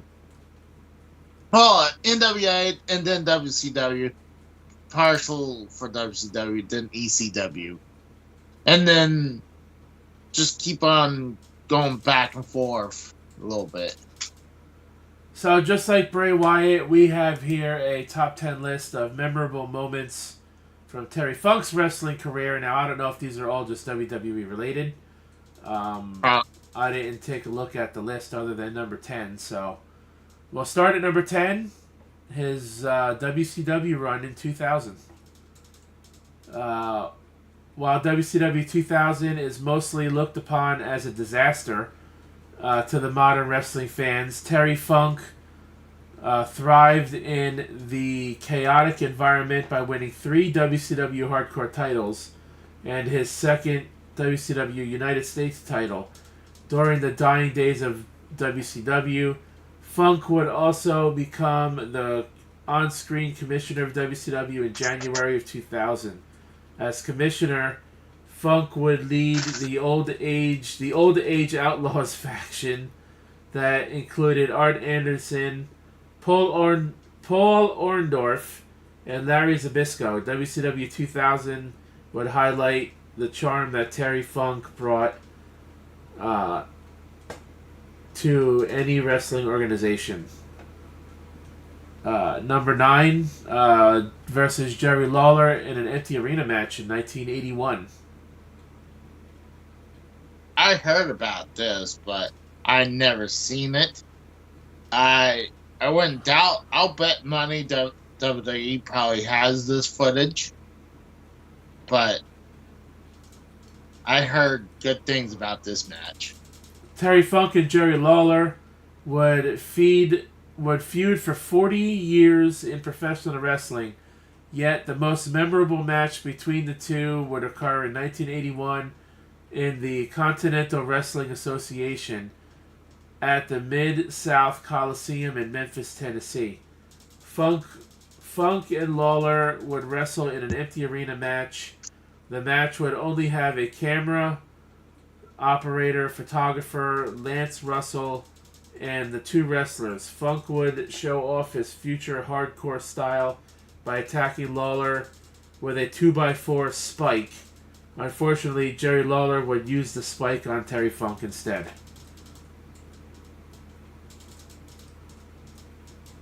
Number 8 versus Cactus Jack in the exploding barbed wire death match in 1995.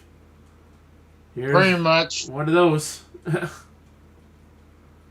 I was gonna say that I thought this was the match that was inspired the AEW match, but no, that was a different match with Terry Funk. Right, and I believe Mick Foley was in that one as well. No, it was Terry Funk and some other person, but because they did the same thing at the very end, where Eddie Kingston laid across John Moxley. Oh, that's how they ended those matches, because they always had the ring explode. That's no, why. I'm talking about they did the exact same thing because Terry Funk lost that match and he was laying for when that match, the ring about to blow up, and his opponent came back down and tried to wake him up, but he wasn't waking. Then he just laid across him. So when was Eddie Kingston versus John Moxley in that AEW barbed wire explosion match, Eddie Kingston came back down and covered himself over John Moxley. And we all know how terrible that was, but he faced Kenny Omega that night, and Kingston was the one that came out to try to save Moxley, quote unquote. And then we all know how terrible. Oh yeah, you're right. And then we all know how terrible that match was anyway. Kenny Omega. That match was fucking awful. Yeah, I'll bet money something happened. They supposedly in that match, the the ring explosives malfunctioned, supposedly. I bet that's what happened, what it did, because I guarantee you, if they would have looked at that pyro and saw it, they're like, this is not going to look good on TV if we do it. Yeah, So it didn't. It looked fucking. That looked something like what WWE would have fucking done was if they would have horrible. put on the match. no, at least WWE, they would make it at least look a ton better. There was something definitely wrong in that match. Anyways, number 8 versus Cactus Jack in an exploding barbed wire death match, 1995. Terry Funk would truly step up his extreme side when touring in Japan in 1995. Funk would participate in the King of the Deathmatch tournament. The match was produced by the International Wrestling Association in Japan. In the first 2 rounds of the tournament, Funk defeated Leatherface and Tiger Jet Singh in extreme matches. Then in the final match, Funk would face Cactus Jack in a no-ropes, barbed wire, exploding barbed wire match. Barbed wire boards and exploding ring time bomb death match. While the Funkster lost the match, he made Cactus Jack a star. Yes. TSS says it was Onita versus Terry Funk. Oh yeah, that's right. Because they had Onita on the TV to talk up the match too. AEW did. Number 7, the WWE WWF Tag Team Championship run with Mick Foley in 1998. Is this a WWE list? No, because if it was, then there wouldn't have been 2 Japan matches on it. Now would there have been? Oh, there could have been. They would recognize that probably. Terry Funk would team with Mick Foley in WWE 1998. The duo used their alter egos, Chainsaw Charlie and Cactus Jack, as a tag team. The Hardcore Legends would defeat the New Age Outlaws at a dumpster match at WrestleMania 14 and a 10-minute slugfest for the tag team titles. Unfortunately, Funk and Foley would lose the titles back to the Outlaws the next night on Raw in a steel cage match. By May 1998, Funk and Foley were wrestling each other again in hardcore-style matches.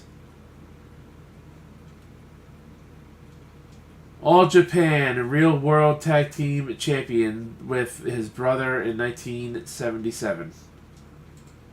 Number 6. Terry Funk and his brother Dory Funk Jr. would be one of the most successful tag teams of their era in 1977.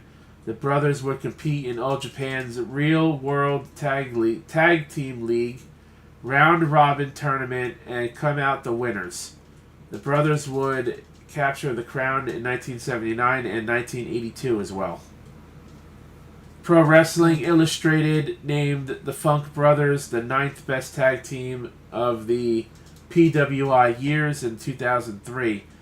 Terry and Dory Funk would hold the Western States NWA International Tag Team titles 2 times, NWA Hollywood International Tag Team titles 3 times, NWA Florida Tag Team Championships 2 times, the NWA Georgia Tag Team titles, and the SCW World Tag Team Championships once.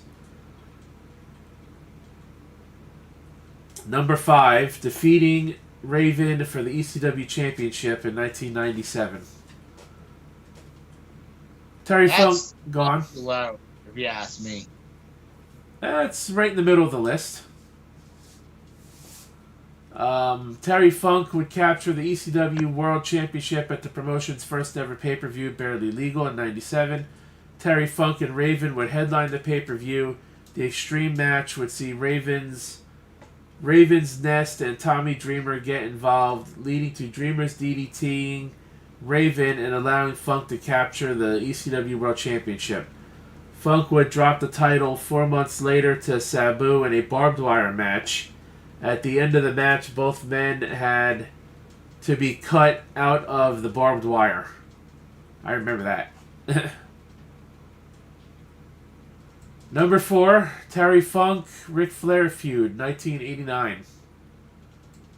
Terry Funk would join WCW in 1989 and have the Pro Wrestling Illustrated feud of the year with Ric Flair. Ric Flair defeated Ricky Steamboat at Wrestle War 1989 for the NWA World Championship.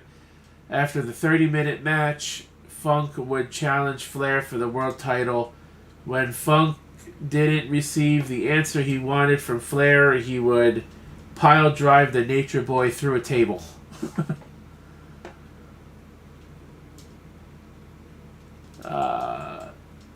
The Dastardly Act would have the Wrestling Observer name Funk the 1989 Best Heel. The feud led to an I Quit match at Clash of Champions 9. Flair would win the match, but the fans were the big winners as the match was an all-time classic.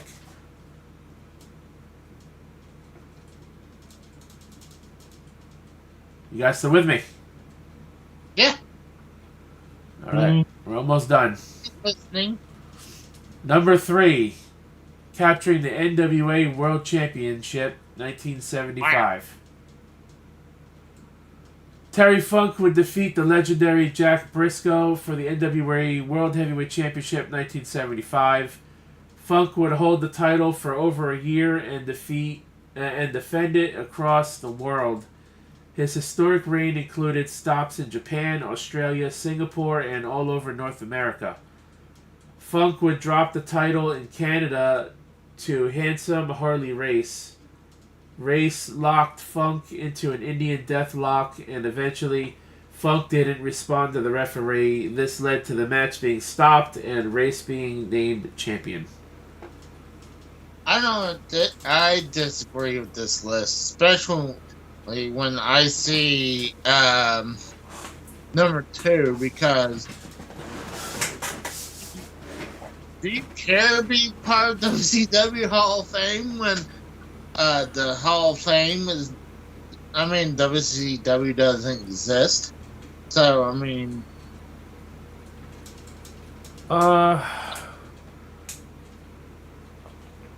know what I mean? Why would you care to have this, like, I'm a WCW?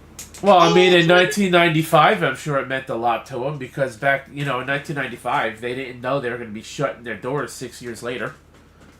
Well, yeah. Well, I'm talking about, but this list, though, like the ECW title win and the NWA title, that should have been 1 and 2. It could have been interchangeable. I would not put the WCW Hall of Fame in front of that. Well, that's why it's not your list, Casey, but you are certainly welcome to disagree with it. Do you agree with this? I'm not too familiar with Terry Funk's career outside of a handful of things that were mentioned on here, but so I have no real opinion one way or another. I heard some of these before, but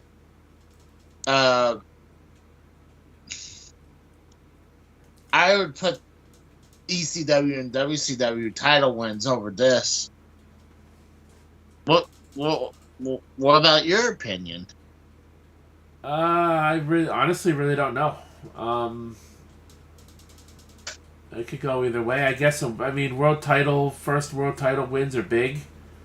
But I could see Hall of Fame inductions being just as special. Yeah, but this is a list. They put a spot where the Hall of Fame doesn't exist anymore. Well, it technically does. It's within the WWE's Hall of Fame now. No. WCW is not recognized as anything anymore. So, they don't have... The company's not opening, does not exist. That means their Hall of Fame doesn't exist. We'll agree to disagree on that one. Number 2, the WCW Hall of Fame induction, 1995. Terry Funk would be inducted into the World Championship Wrestling Hall of Fame at Slamboree 1995.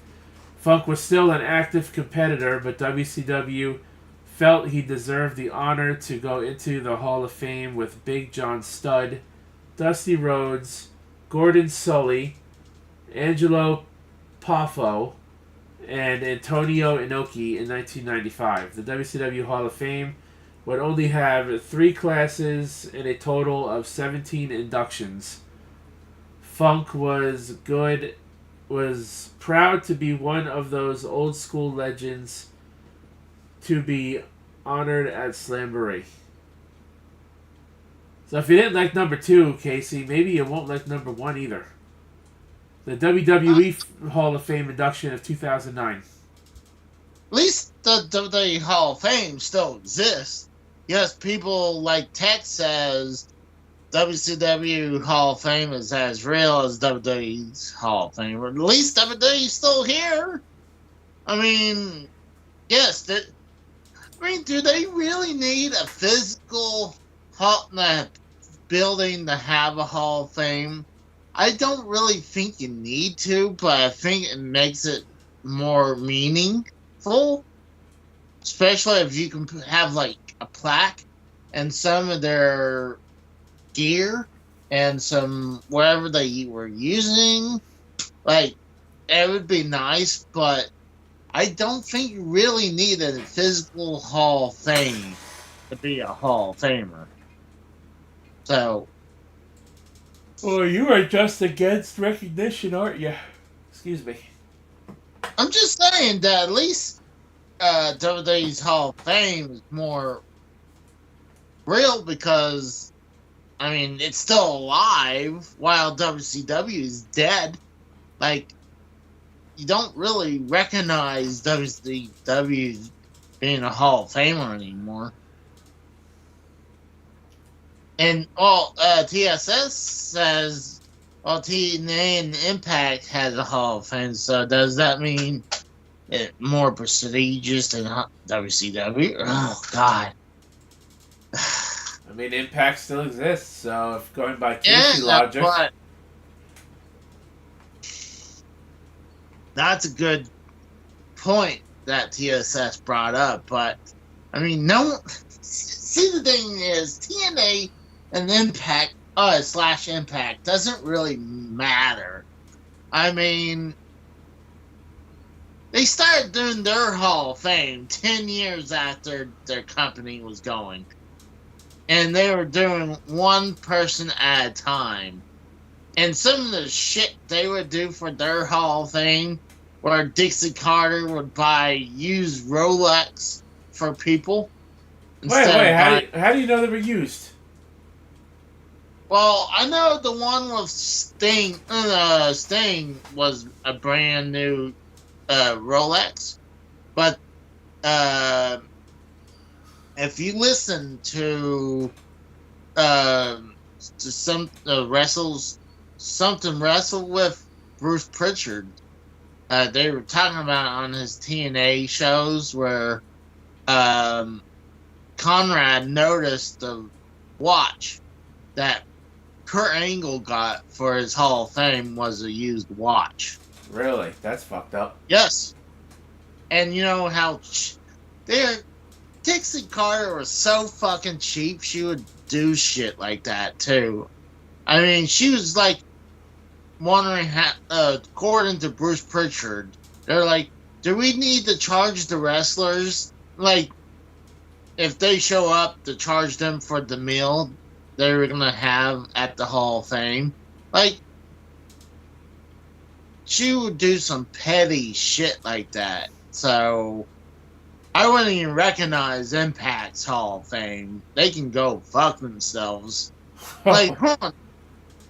Have they done their recent Hall of Fames, though, too? Let's see. Since you want to bring that up, let's see when their last Hall of Fame induction was. I know the Dudleys. It was Gail Kim, Jeff Jarrett. I know Abyss made it. Latest. Yeah, Abyss. Sting. Hall of trying to think who else. Let's see. TSS says I would take what Bruce Pritchard says with a grain of salt because honestly, I agree that I mean, I can see where he's coming from, saying he's a consistent liar. I would take Bruce Pritchard's word over Hogan and anyone else. But it was not even Bruce Pritchard said that about the used watch. It was Conrad, because he was a watch nerd where he loves watches. So he just knew that Rolex that Kurt Angle got was a used watch. So apparently they're still doing it because they have 10 inductions. They have 10 inductees in total. Earl Hebner, Earl Hebner, Ken Shamrock is in it, but this doesn't say what years they were inducted though.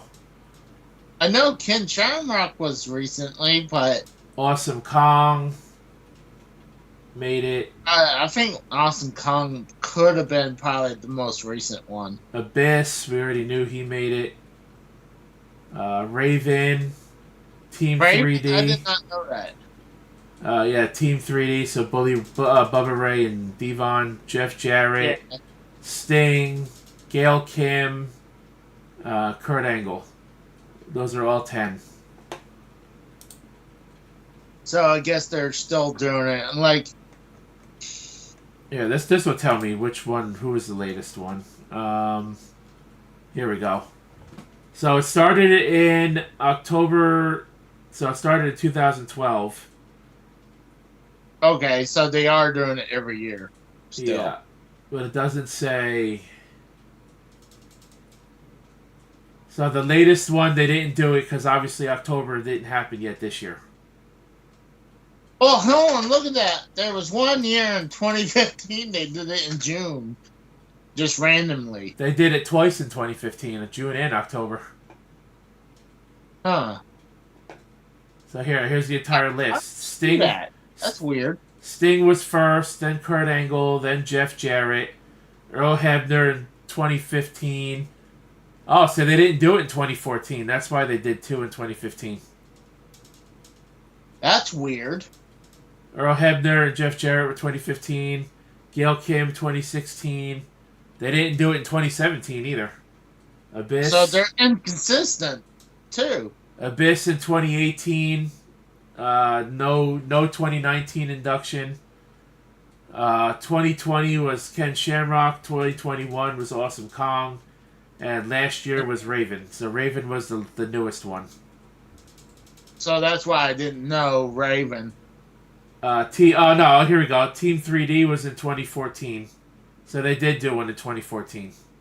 Yeah, but they were still inconsistent though. Yeah, they didn't do one in 2016. No, they didn't do one in 2017, 2019, or... Yeah, those are the only years they skipped, was 2017 and 2019. So, this is another one where I'm saying that is inconsistent. That's why I wouldn't take their Hall of Fame as a ingredients. But TSS says, of course, Jeff Jarrett put himself in the Hall of Fame and the company he founded. Well, it was a part of a deal, though. I mean, he no longer had any ownership in Impact or Dix. It was a deal between him and Dixie where he was already made a GFW. Which failed. Yeah, which failed, but he already made that. So just to get GFW some airtime, showed up on Impact, and also he sold his stock to Dixie. So after that, they're like, well, let's put Jeff Jarrett in the Hall of Fame too for that as well. So to finish off this list, number 1 for Terry Funk's greatest memorable moments, WWE Hall of Fame induction 2009. Terry and his brother Dory Funk Jr. would be inducted into the 2009 WWE Hall of Fame. The star-studded class also included Stone Cold Steve Austin, Ricky Steamboat, Cowboy Bill Watts, Howard Finkel, the Von Erichs, and Coco Beware.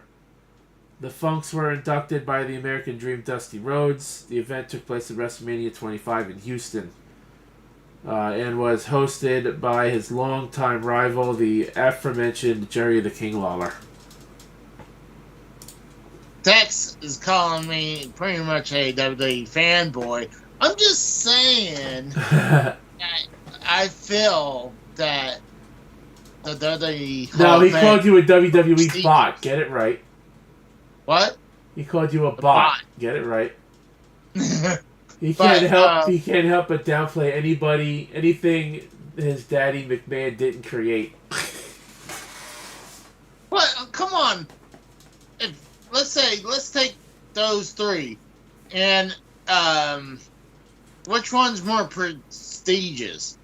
I mean, of all the classes, I mean, you had WWE's Hall of Fame, you had the defunct WCW Hall of Fame, and you got Impact's Hall of Fame. Which one's more prestigious? Even let's say WCW's Hall of Fame is still active. Let's see who's in the WCW's Hall of Fame. All right, let's look up the WCW Hall of Fame. God damn it! And while we do that, Casey, this is your fault. The show is going to go longer than I wanted. By the way, Yeah. I'm going to bring this up. What if AEW starts doing a Hall of Fame? You're going to call their Hall of Fame fucking crock too? What? I said, what if AEW starts a Hall of Fame? Are you going to call theirs a crock too? Well, if they start doing it right now, yes. WCW Hall of Fame. Like I said, there was 17 of them. We know that. 1993 For that. was Lou Thez, Vern Gagne, Okay. Mr. Wrestling 2, Eddie Graham. 1994 saw Harley Race, Ernie Ladd, The Crusher, Dick the Bruiser Brody, Ole Anderson, and Masked Assassin. 1995, Wahoo McDaniel, Dusty Rhodes, Antonio Inoki, Angelo Poffo, Terry Funk, Big John Studd, Gordon Sully, and that was it. So they only did it for 3 years. So, I mean, that's not a bad class. I would put WCW's class over TNA's Hall of Fame. Let's say if it was still alive, I would put that. Oh, definitely over WCW. But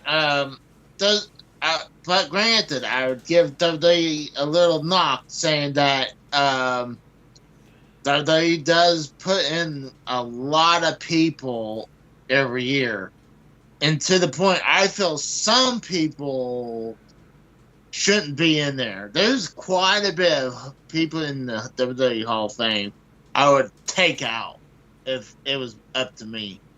All the celebrities that don't belong in there? Yeah, most of the celebrities and some of the wrestlers too. And I would actually induct some of the more of the referees, because Tim White's the only one really. Okay, Teddy Long is in there too, but it was more inducted as a personality or on-star person, or I guess his whole career. But I would like to see more of the referees get inducted, like Earl Hebner.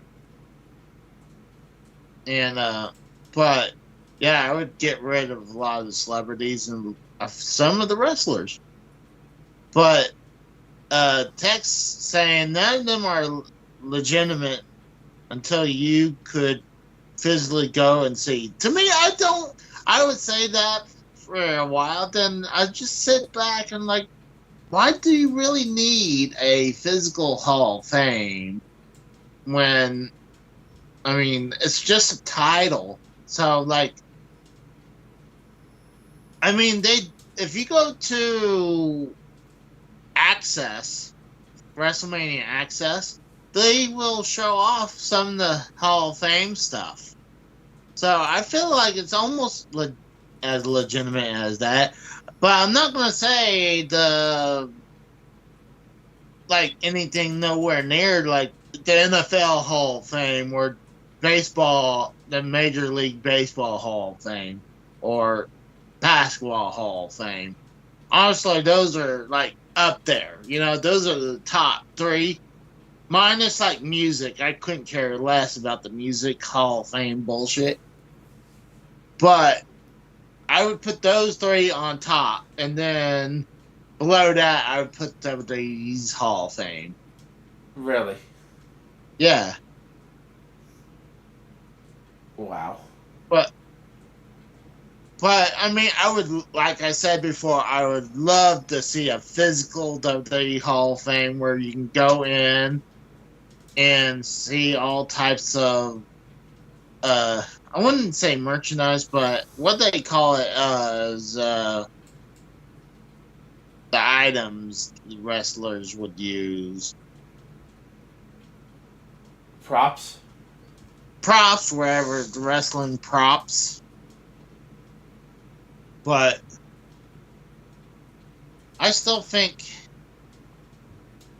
it'd be nice, but I don't think they really need a physical building, but I think it would be nice. But I'm not gonna. There is the Professional Wrestling Hall of Fame. I didn't knock that because I think they actually have. I bet they have a really good class of wrestlers in their Hall of Fame, and I bet money there's not an actual physical building for that too. I mean, I guarantee you NWA doesn't have their own physical building for a Hall of Fame. And they have a Hall of Fame. I mean, ECW, they had a Hall of Fame, but all they did is put, like, people like, who were dead, like Rocco Rock in the Hall of Fame.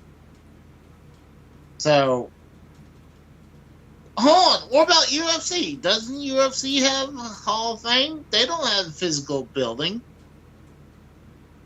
Is that not as legit either? I don't think any of them have a physical Hall of Fame. Obviously, baseball does, but Football does too. outside of like actual sports, like TV sports entertainment stuff, like I don't think, like wrestling and UFC, they don't have an actual Hall of Fame. That's a legitimate sport, though. I mean, shouldn't it have a Hall of Fame?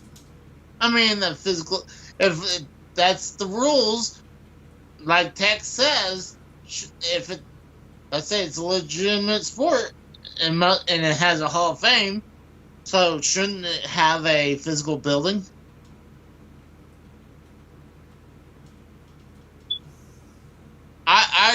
I don't. I would usually agree with that. Now, I'm kind of like changing. I think a digital Hall of Fame is okay.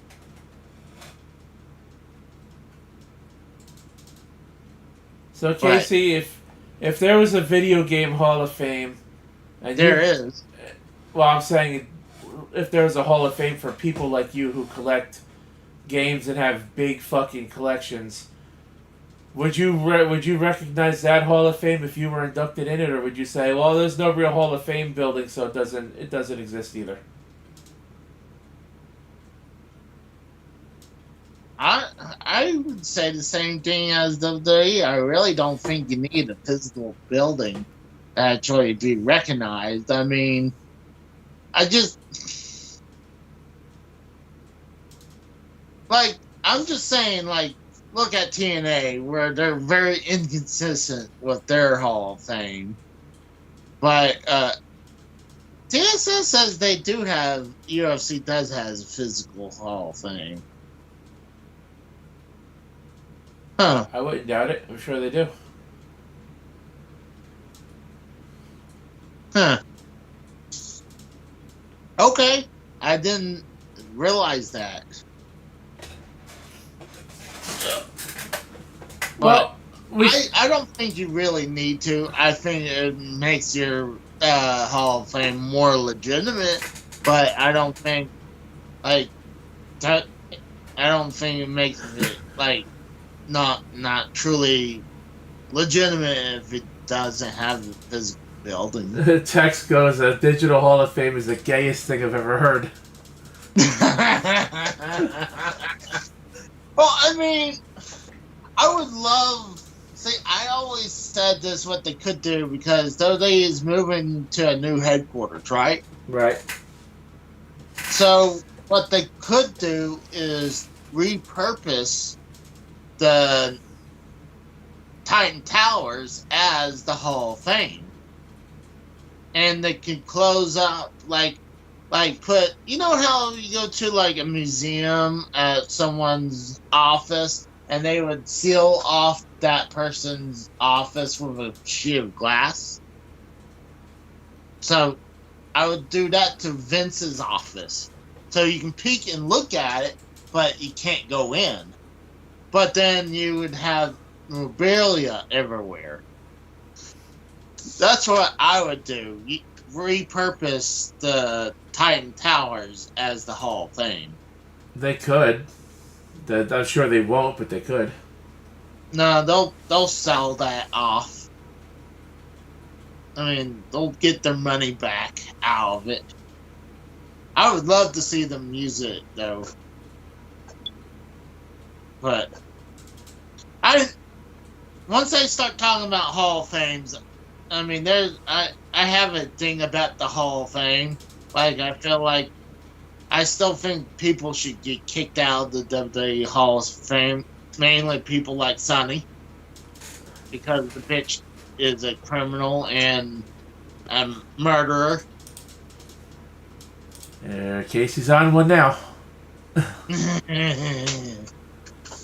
But let's finally get off of death now that the show has gone on longer than I wanted it to. It is almost 1 o'clock in the morning here in the States.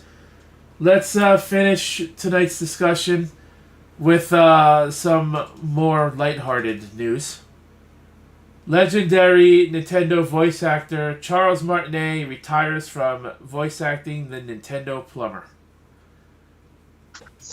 This was also last week. It's a sad day for fans of Nintendo and plumbers. The gaming giant has confirmed Charles Martinet, who has given voice to Super Mario since 1991, will step back from the character's work. They do explain that he will step into a new role of Mario Ambassador, a thing that they've invented just for him. Mario Emeritus, if you will. In Nintendo's tweet, we have a message for fans of the Mushroom Kingdom. Please take a look. So let's click on this and we'll take a look. And this isn't on screen. I don't think it is. Now it is. Boom. Okay.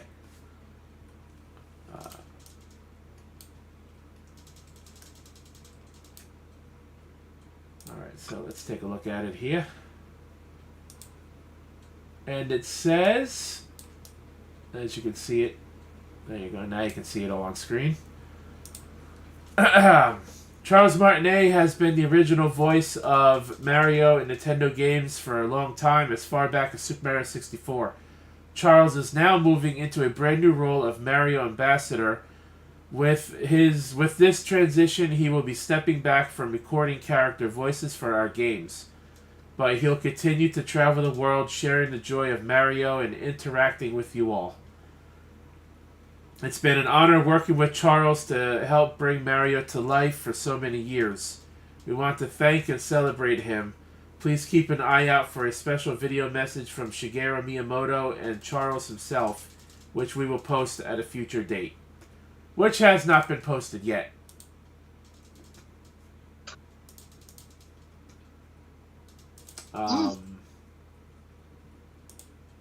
Let's let's see. Martinet has confirmed the news on his Twitter, which is what we'll call it forever. And he says, and I quote, "My new adventure begins. You are all number one in my heart." Wahoo! I mean, they really don't need him. I mean, with all the voice acting they recorded over the years, they really don't need to anymore. I mean, the Mario characters are more silent, but they do make sounds from time to time. In addition to Mario, Martinet has provided voices of Luigi, Wario, and Waluigi. He's pretty much the entirety of the video game Plumbers. He has appeared in 151 games to date. Plus, he has a couple of cameo voices in the recent Super Mario Bros. Movie. Chris Pratt infamously took on the Mario role for that film, while Charles Day as Luigi. Martinet was not involved in the upcoming Super Mario Bros. Wonder game for the Switch, according to Variety. Thus, the movie is his final voice role for the storied franchise. Nintendo's statement went on to say he'll continue to travel the world, sharing the joy of Mario and interacting with you all. It has been an honor working with Charles, bringing Mario to life for so many years. We want to thank and celebrate him, and it pretty much just says what I already read. Anytime you've heard "It's-a me, let's-a go," or "Wahoo!" in the past 3 decades, it's been Charles Martinet. His gentle, exuberant delivery and charmingly ridiculous stereotypical Italian accent has become part of the fabric of Nintendo. His work on the games will be missed, but he's going out absolutely on top. So, there you have it. Thoughts on that? I'm wondering if he's going to be part of this new Super Mario game that's coming out, and like TSS brought up. Didn't I just say he's not? The article says he's not. Okay. Well, TSS brought up that we are going to have a Super Mario Wonder Direct this Thursday, so you might tomorrow. know the. No, it says Thursday. Well, technically tomorrow. You're right. I thought it said tomorrow. Thursday. So you might want you might know the new voice actor during that presentation. Possible. That's probably when this video from Shigeru Miyamoto and Martinet will actually premiere too. They'll probably put it on. They'll probably put it on that direct. But that's good news. I didn't know about that TSS, so that's something I'll keep an eye out for. What, the direct? Yeah. I mean, it's going to be a big game. I mean, oh boy. Honestly, I feel that they should have. They maybe should have made this for the for the new Switch that's been rumored to come out pretty soon. Because they gotta have a new Mario game for the new Switch game. Oh, maybe they will. Maybe they have a 3D Mario game that they're working on for the new Switch. Oh, I thought the same thing. I thought they were gonna probably do something special with. They might do something special with Tears of the Kingdom because, I mean, look how long it took them to do Breath of the Wild into the Tears of the Kingdom. 5 years to make that game. Well, 40th anniversary of Super Mario is coming up, so maybe we'll get the new Switch and a new Mario game in 2025 instead of 2024. Wouldn't doubt it. Maybe. Well, I mean, look how close they're getting to the Switch. Switch is getting close to that mark where the PS2 is. I mean, I'm just curious where the Switch film mark is now. So, I'm gonna look back. You have any thoughts on this, Kratos, with Martinet semi-retiring from Nintendo? Not really. It's just that, like,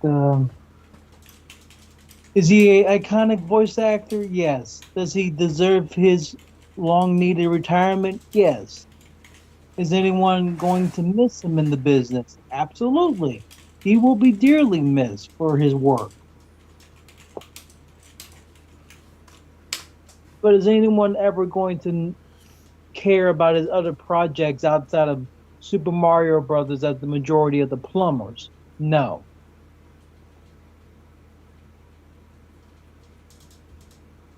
Yeah, I can see what you're saying there. Yeah. He's only gonna be he's only gonna be remembered for being the majority of plumbers in Super Mario Brothers and nothing else.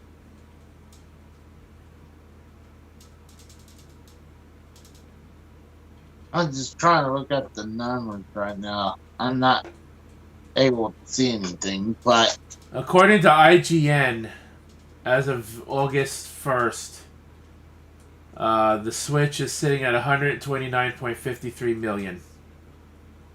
so they would probably need another year or so to break it if they keep it up. The Switch outsold the PS4. It's got a ways to go to catch up to the DS, and they gotta sell close to 30 million more just to tie the fucking PS2. Yeah. Well, I mean, all that matters is it beat the PS4 in a shorter time frame. Yeah, because the PS4 has been out for 10 years now, and the Switch has only been out for 6.5. So, so Nintendo Switch is the third best gaming console, gaming system of all time. 3 out of the top 5 are all Nintendo. The other 2 are PlayStation. And I'm wondering, where's Microsoft at, like, with their Xboxes? Well, they have the entire list on here. Dreamcast is in 28th place with 9.13. Saturn 9.26. The Wii U 13.56. That fucking bombed real hard. Yep. Sega Game Gear 13.9. Wow. PS Vita 14 million. Sega Master System Mark III 20 million. No shit. The original Xbox 22nd place, 21 million sold. I know Xbox One sold over at least 30 million. Xbox Series consoles is tied with the original Xbox right now with 21 million. 21 million sold. So it's actually a little over 21 million. So the current Xbox consoles are currently in 21st place. Pretty far behind, I must say. GameCube 21.74. Atari 2600 30 million. N64 32.93. Sega Genesis 35 million. PS5 is at 40 million plus. So it's doubling the pace of the Xbox current gen. Are you shocked? No. The only time Xbox did good against PlayStation was the 360, and then eventually PS3 came back up and overtake. I was just gonna say that. 15th was the Super Nintendo, 49.1 million. Xbox One, 14th place, 58 million. So the PS5 is gonna break that probably next year. Yeah. They would have broken a lot sooner if we didn't have all these scalping price deals, and not only that, none of the scalpers were raising all the prices. You couldn't get a fucking PS5 without going to a damn scalper, or having to buy the expensive fucking bundles like I did. Yeah, like now. Whenever that, think it was my local chain that I go to, these vintage stocks, it was like $700, but you would have to have the PS5, a controller, and I think 2 games with it. Right. So by the end of it, it was like you pretty much had about $1,000 right there. Let's see. NES 61.91. Nintendo 3DS 75.94. Game Boy Advance 81.51. Top 10 PSP 82 million. Xbox 360 ninth place 85 million. So at least the Xbox made the top 10 somewhere. The 360 was their best-selling system so far. Yeah. And look, the PS3 just barely edged them out in 8th place, 87.5 million. Yeah, they never came in first place. They came close to second place, and then they lost again. So there are 7. They came second place between the PS2, Xbox original, and the GameCube. They beat the GameCube, but then they lost the next generation to the Wii and PS3. Then they lost again to the PS4 and the Switch. Technically, the Switch is technically winning two separate generations if you think about it. Yeah, I mean, it's kind of interesting. I mean, I would still consider the Switch as part of generation, the 8th generation. So, but it did came out like it's just weird because it's kind of like it's just slightly more powerful than the Wii U. So, I still consider 8th gen for the Switch. So, even the power is more like 7th gen. But so there are both generations, like you say, they are doing right now. There are 7 video game systems, whether they're handheld or console, that have broke 100 million in sales. Four of them are owned by Nintendo, and the other 3 are PlayStation. It doesn't shock me. The Wii with 101.63 million in 7th place. The PlayStation 1 with 102.4 million in 6th place. And the top 5 we just went over, the PS4 117.2. The Game Boy family of handhelds 118.69. Nintendo Switch 129.53. And 3rd place all time. You know how crazy popular the Game Boy was for? It was well over a decade. It was like 12 years or something like that. And it was crazy popular. Well, Switch has overpassed that. Right. The Nintendo DS in 2nd place, 154.02 million. And the king of the consoles, the PlayStation 2, at 159 million in 1st place. And the only console that can do that right now, to overtake it, is the Switch. And I think Switch is running out of time to do it. Oh yeah, I don't think it's going to surpass it. I don't even think it's going to pass the 3D, to the regular Nintendo DS, to be honest with you. No, because it's very close between those two. Wasn't it 145 million? 154. Is that for the DS? Yeah, for the original DS. So, I mean, but you get there, you're gonna break PS2 eventually. But I don't see it unless they continue with the Switch right now for the next 3 years. Then that would be a different story. But I don't think you can continue having the same Switch for the next 30 years. I don't think you can either because the hardware is outdated and the developers are starting to have a hard time making games for it now. Exactly. Like, I mean, they done a great job to water down the PS4 version games down to the Switch, like Right. Doom 2016 and Doom Eternal. But you can't do that with the 9th gen games. Like, even though 9th and 8th gen games right now are like very slightly different. Like, the only thing is one's faster than the other. Right. You can slightly see it, but TSS says this is their final year. They can get away with the current Switch. 2024, a new Switch has to come out.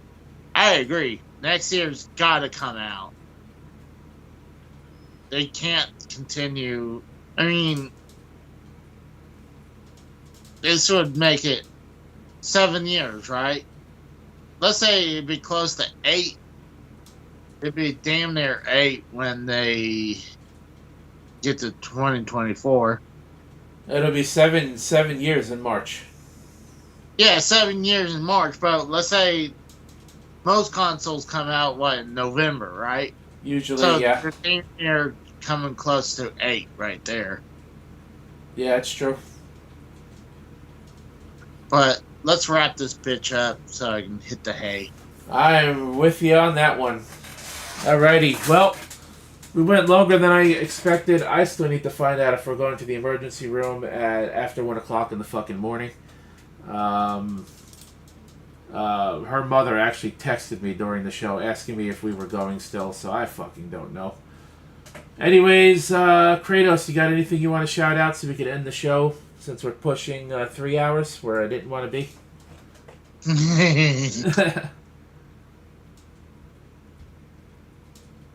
He's asleep. He is muted, it looks like. Alright, Casey, I guess we'll come back to him if he unmutes. Alright, well, what I got, I just released Mighty Morphin Power Rangers, the movie, the video game on the Sega Game Gear. I got several Game Gear games that I've been playing. Plus, I had some Game Boy games, like Game Boy Color, Game Boy, original Game Boy, and GBA games.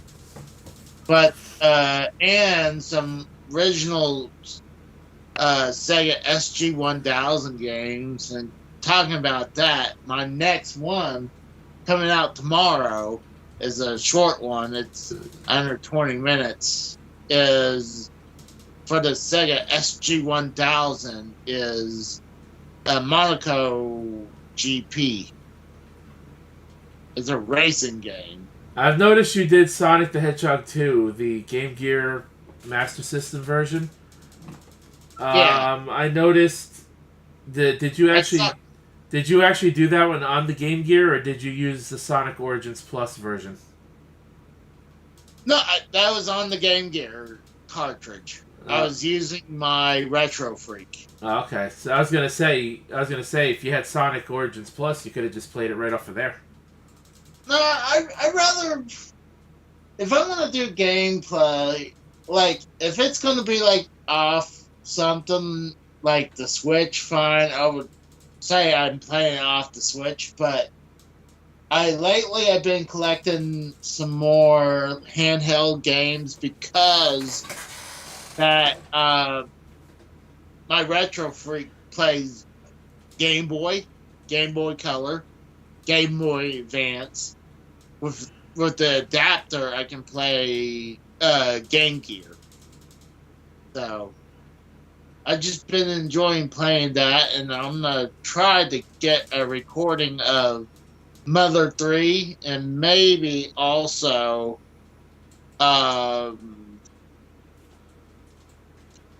probably have my try to do a final run with Ganon.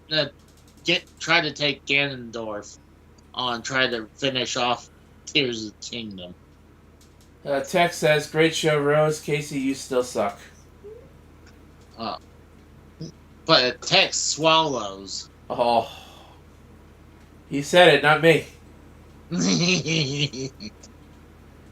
I'm still mad because I told Tex, I really told Frank that he could do better with his viewership and subs if he would have me on. I'll do work I'll watch movies and give my opinion. I don't know why Frank doesn't want me on. Maybe Frank thinks is too good for me. I thought he's my buddy, but apparently he's not. Speaking of your show, Casey, you were supposed to do a sharpened crayon challenge on your show last Friday night. Oops.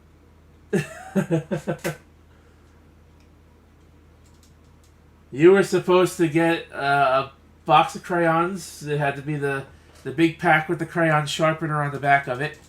You were supposed to sharpen a crayon and try to stab it through something thicker than a piece of toilet paper. I totally forgot about that. So you better do it this week.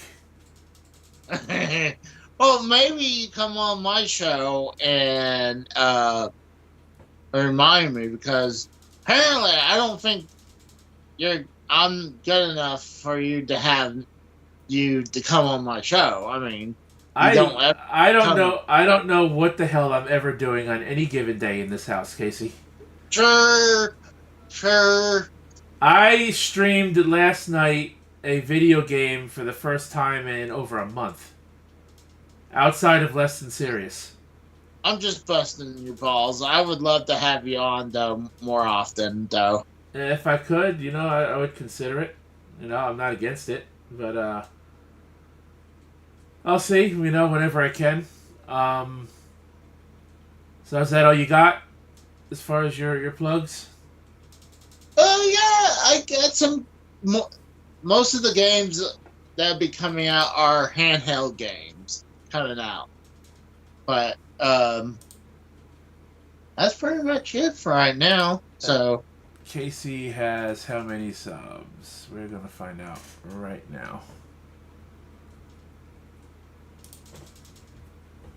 Casey sitting at 530.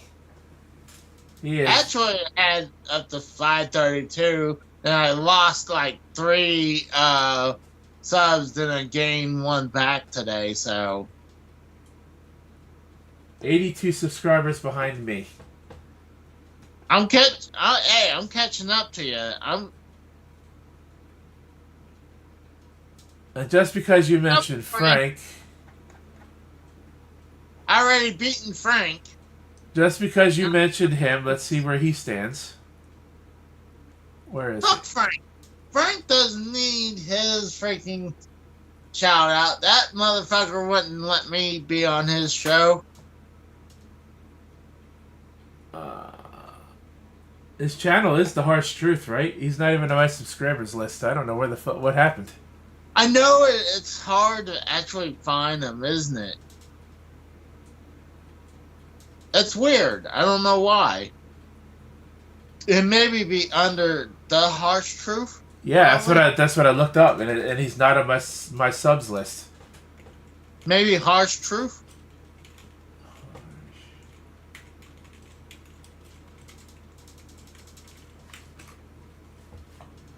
He needs to make it a little easier to find his channel. Did his channel? Oh no, here's his channel right here. Yeah, I'm subscribed, but he's not on my subscribers list. On my sidebar. That's weird. 485 subs, 15 more, and he'll do that animal charity he's been wanting to do for 2 years. Just saying. Tex says my movie reviews with Hobo Jim are sure going to go aluminum this year at the award shows. Hey, aluminum is nothing to sneeze at, so, I'll take that.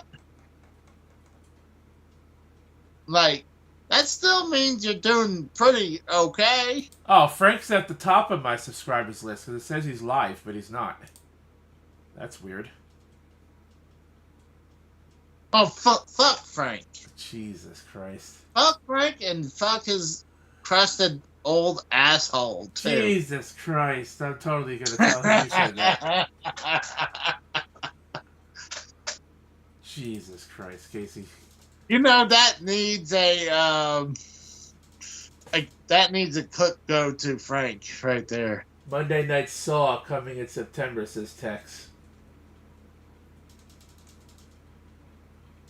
Well, I'm just saying, I mean, we can squash this beef, Frank.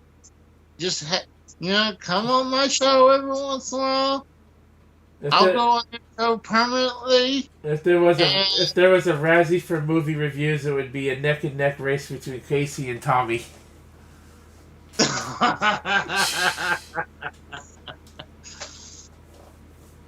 Hold on, I think I would give a better review than Tommy. Come on.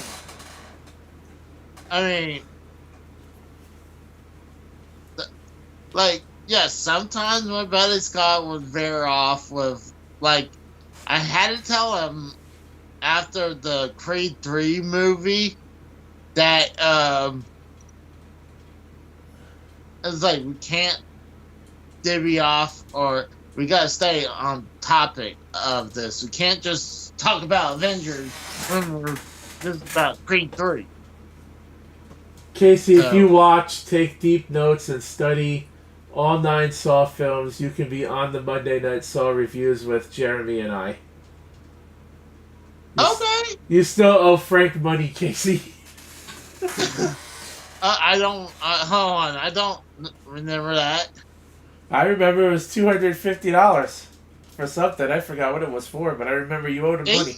You don't remember what it is, so I mean, maybe that is not real. No, it was $250, but I forgot what it was for. It was you owed him money since right before Derailed ended. I remember that much. It's been at least a year. I mean, it's kind of like, so it doesn't mean I had to pay them no more. If the show's not there no more, so why do I need to pay them? But before you get on the show, I have to review your work. No, Tex, you have to give him a test like as if he was in school to make sure he actually watched the movies. Oh, if he would give me movie and I would sit down and watch it and give my opinion and review. Yeah, is that why I tried to get you to watch? Is that why I asked you to watch the Sonic movies and we haven't done the Sonic movie 2 yet review? Oops. Yeah. Tex said, great idea, Rose. Oh my god. Yeah, Tex, I think you need to come up with a worksheet with questions about the whichever movie he's gonna watch first. Obviously, for starting from number 1, so you'd have to create 9 tests for 9 different movies, and he has to pass all of them per movie. Otherwise, he can't be on. Just saying. Oh, that's fucked up. I mean, I can understand, like, hey, I have to answer, like, questions, and then that's one thing, like, but it's gotta be on the show. Exactly. Well, you gotta make sure you watch the product before you're on the fucking review. Oh, yeah. That's why sometimes when he does movies that I really want to be a part of, like when he talks about either the Marvel movies or the Marvel shows or the Rocky series, wherever, I would love to give my opinion. Even when they talk about UHF, it's like, hey, I love UHF. Like, why not let me reminisce? So Casey, Tex says he has an encyclopedia level of knowledge on the Saw movies. He said the test won't be easy. Oh, I know. I know. Good luck. I'm not gonna say I'm gonna know every little thing. I mean, I'm gonna observe and like try to remember stuff, but like, oh, Tex, that's fucked up. UHF is not awful. Uh-oh.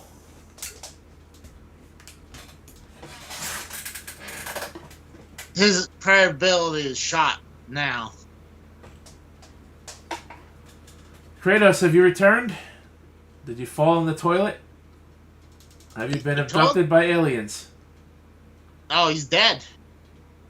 You might be. Alright, well, I guess we're going to move on to my plugs and we're going to get the fuck out of here. Yeah. So I streamed Rocket League last night for the first time in over 2 years. I had some fun with it. I want to do some more stuff this week. I brought back Mortal Monday, the Mortal Kombat videos on Mondays. Doing gameplay footage of the Mortal Kombat pre-order beta from 2 weeks ago. I'll be uploading that footage from now until the actual game comes out in 2 weeks. So you can look forward to that on Mondays. And got some more games I want to play, some stuff uploaded that I haven't released yet. And yeah, so look forward to that stuff. More streams coming hopefully soon. We'll see how it goes. Anyways, guys, since Kratos is missing in action for the late Kratos, I guess. Casey is Raw. I am the Rose. Let's shout out the people in the chat. We had EJ, TSS, Tex, Gringo, Gringo Keys, Art Sonic Fan, 990. I think that's everybody. Right? Let's check the chat, make sure that was everybody. Yeah, we had TSS, we had Casey double dipping, EJ, Kratos double dipping, TSS, Art Sonic Fan, 990, Gringo Key, Tex. It's Steve Callan. We had Mikkel. Oh, Mikkel? I didn't see Mikkel. Yeah, he said, "Hey yo," and that was it. And He just wanted to shout out. so, that being said, guys, I want to say thanks for watching. Check out Derailed Gaming. He is apparently going to be undergoing some channel changes. If you know, you know. He's going to be still doing the gaming stuff, but it's going to be restructured. I guess we'll hear about that later going on. Give that old fuck Frank a good word from me. So let's see. So check that out. Also check out the Derailed Patreon. $1 a month gets you all of the podcasting material, nearly 300 episodes between Derailed and the original lesson series, for $1 a month, as well as all the other archived Patreon content we've put up over the years. Follow me, of course, right here on Twitch. Subscribe to the YouTube channel if you're not already. Greatly appreciate it. You want to hit the like button on Lesson Serious to let us know that you like this show and you want to see more of it, because we like doing more of it. Hopefully a little more consistent than we have been. Like I said, in this house, I never know what I'm going to be able to do on a daily basis or what time I can do it. So hit that like button. I'd greatly fucking appreciate it. Follow me on Twitter X, or X Twitter, fuck Twitter. It's where you're going to know when I go live and upload a video. And all the links are in the description box down below. You can even find Casey on the Twitter shit there too, somewhere. And Put my link on there too. I think I did. No, you did. Well, then I have to. I'm sorry. With that being said, guys, for the MIA Kratos, for Casey is Raw, my name is The Rose. We have gone 3 hours just about, and I didn't want to do that tonight, but we did. So fuck it. Until next time, guys, thanks for watching. Have a good night, everybody. Until next time, we'll catch your ass down the road. Why we had to go so long today, Rose? I told you I didn't want to go too long.